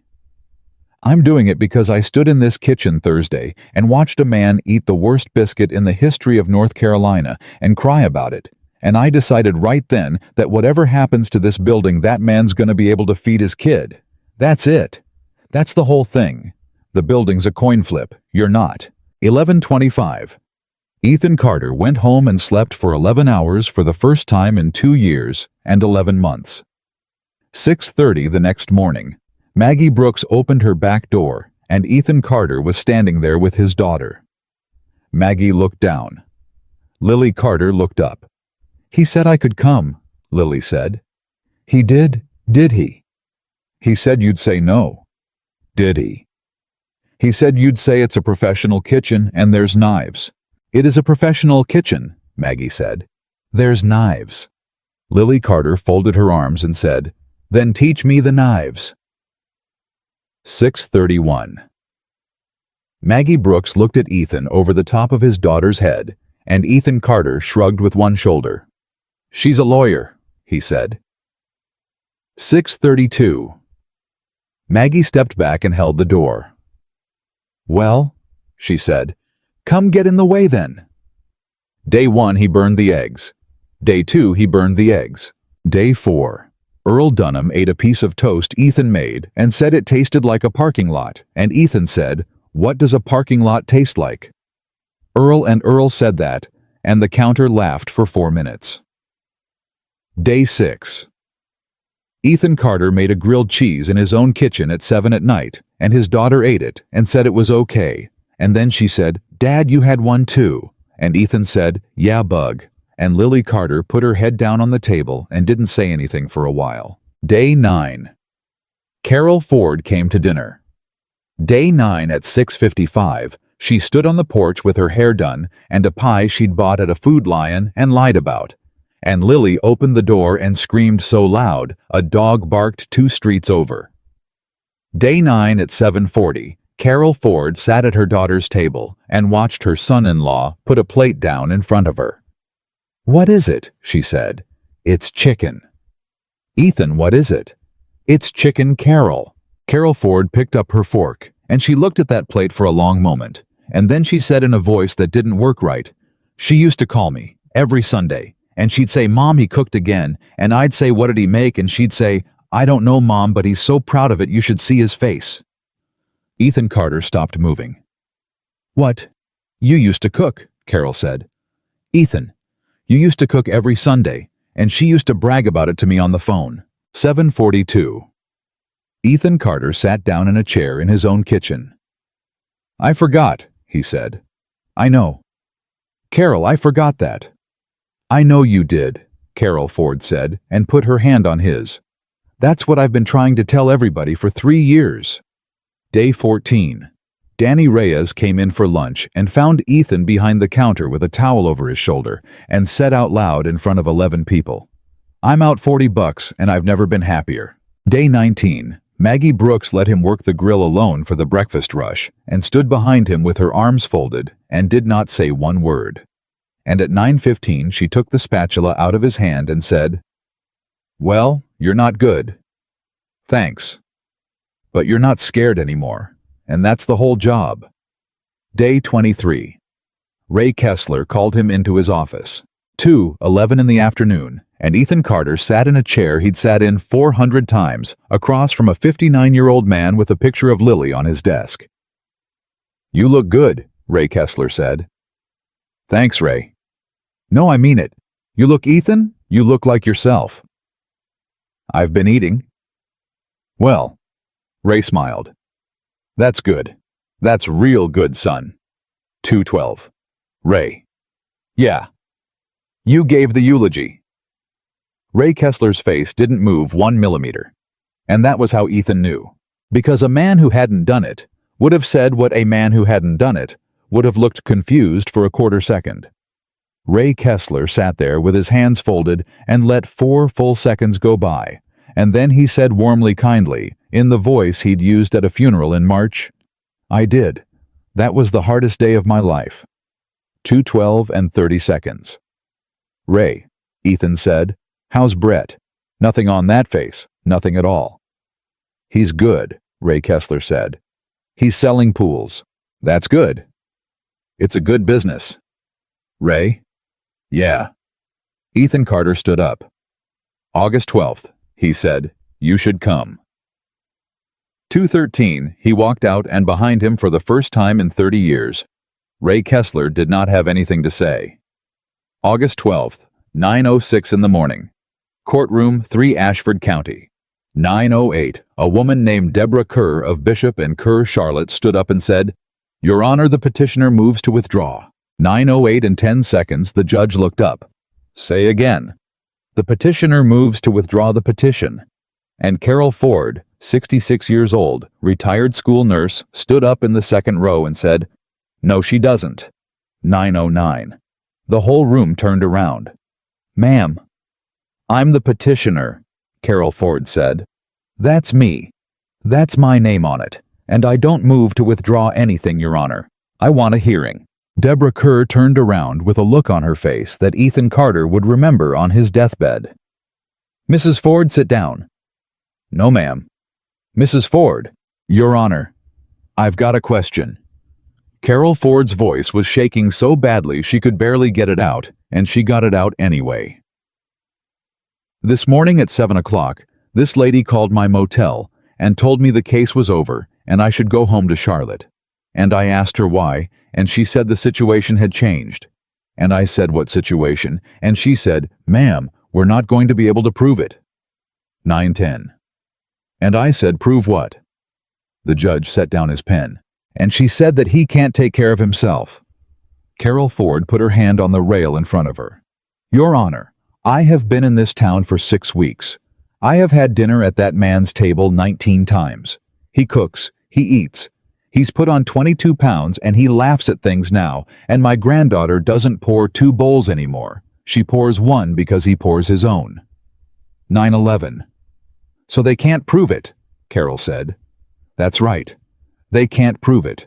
It's not true anymore. Ma'am, that's grounds for withdrawal. But it was true, Carol Ford said, and her voice went through that courtroom like a bell. In April it was true. And Your Honor, I want this on the record, because in April a man called me on the telephone and told me he'd give me lawyers for free, and he told me he gave the eulogy at my daughter's funeral, and he was so kind to me, and he never once told me his name. 9/11 and 40 seconds. The judge looked at Deborah Kerr. Counsel, he said, who's paying you?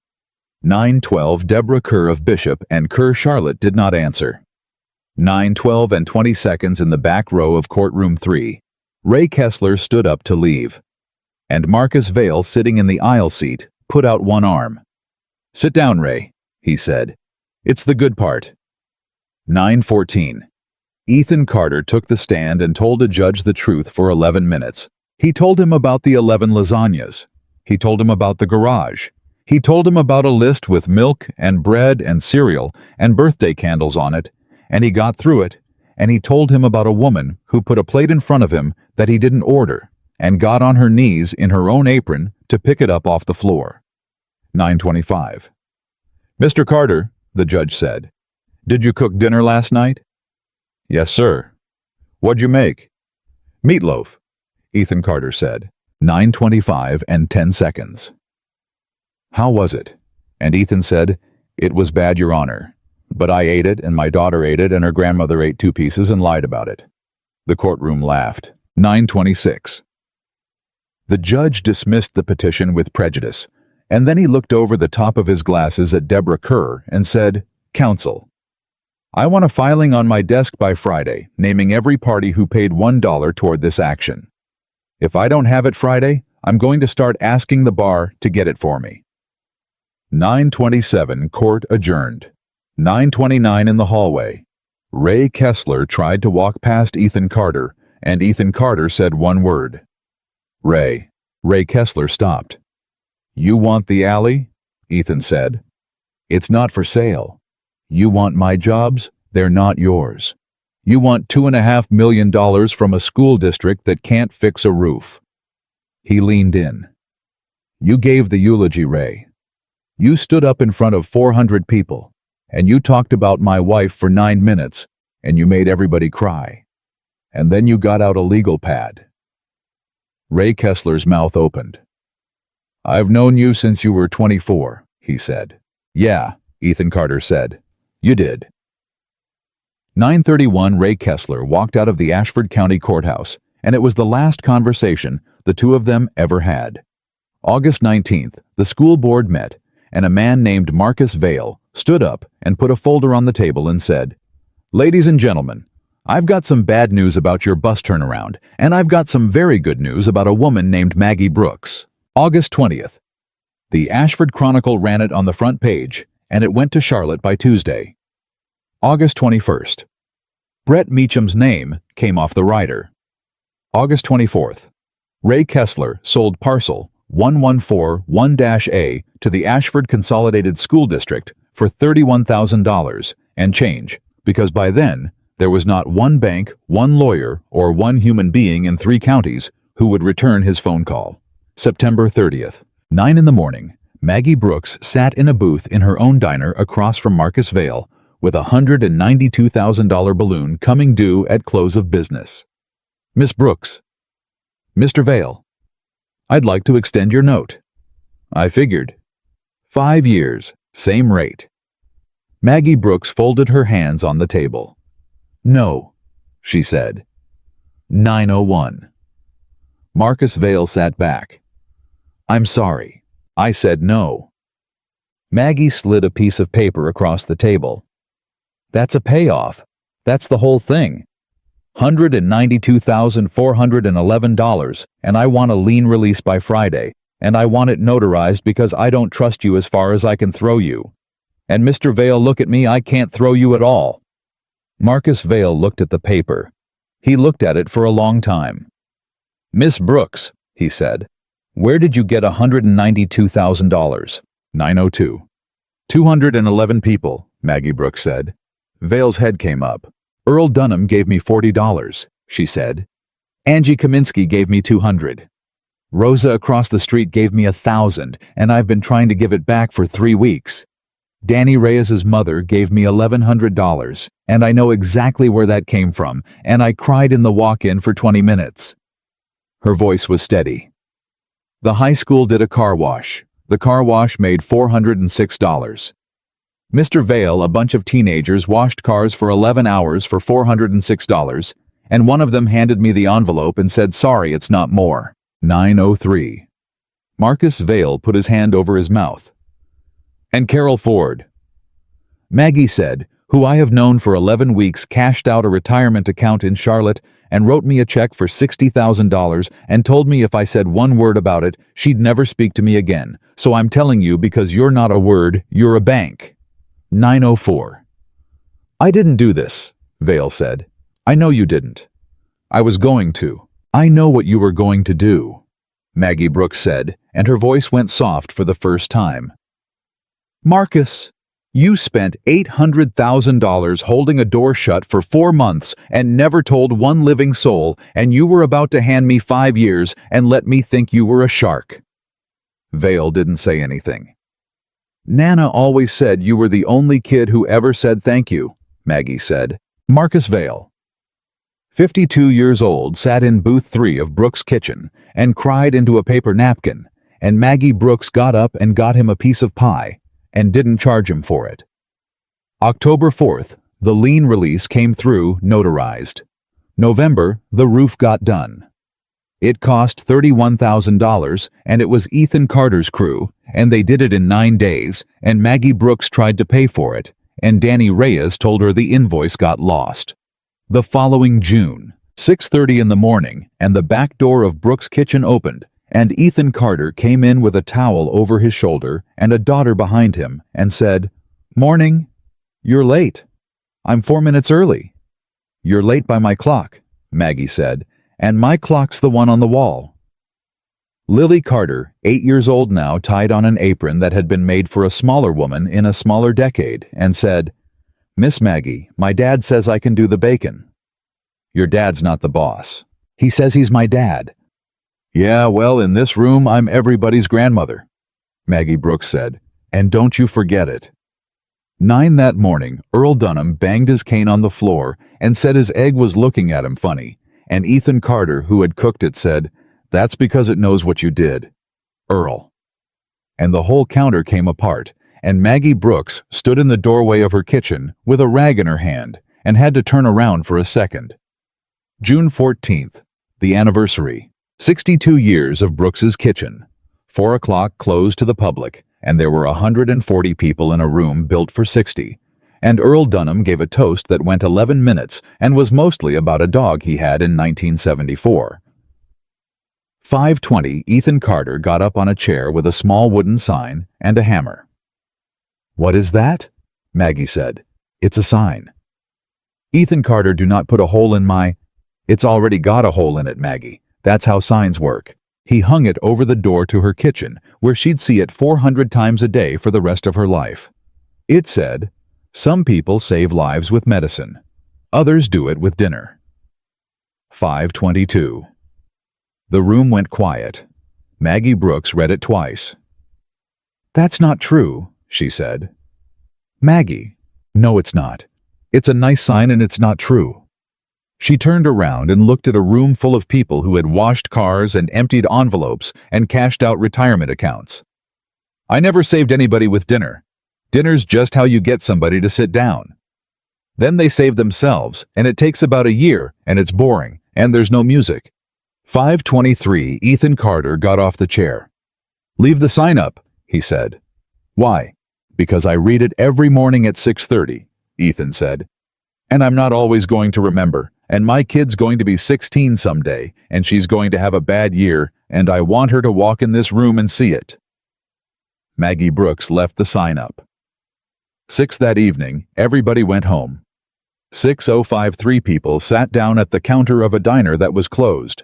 Maggie Brooks, Ethan Carter, Lily Carter on the stool her father had sat on for 11 months without eating a thing. There was a plate of meatloaf. There was mashed potatoes.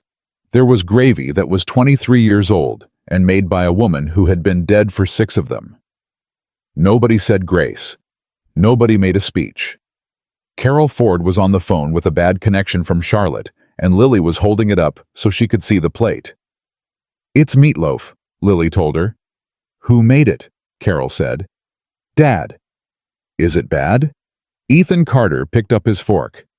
"It's terrible," he said. And then he ate every bite of it in the third booth from the window in the last place on earth he'd been a whole man, and he was hungry.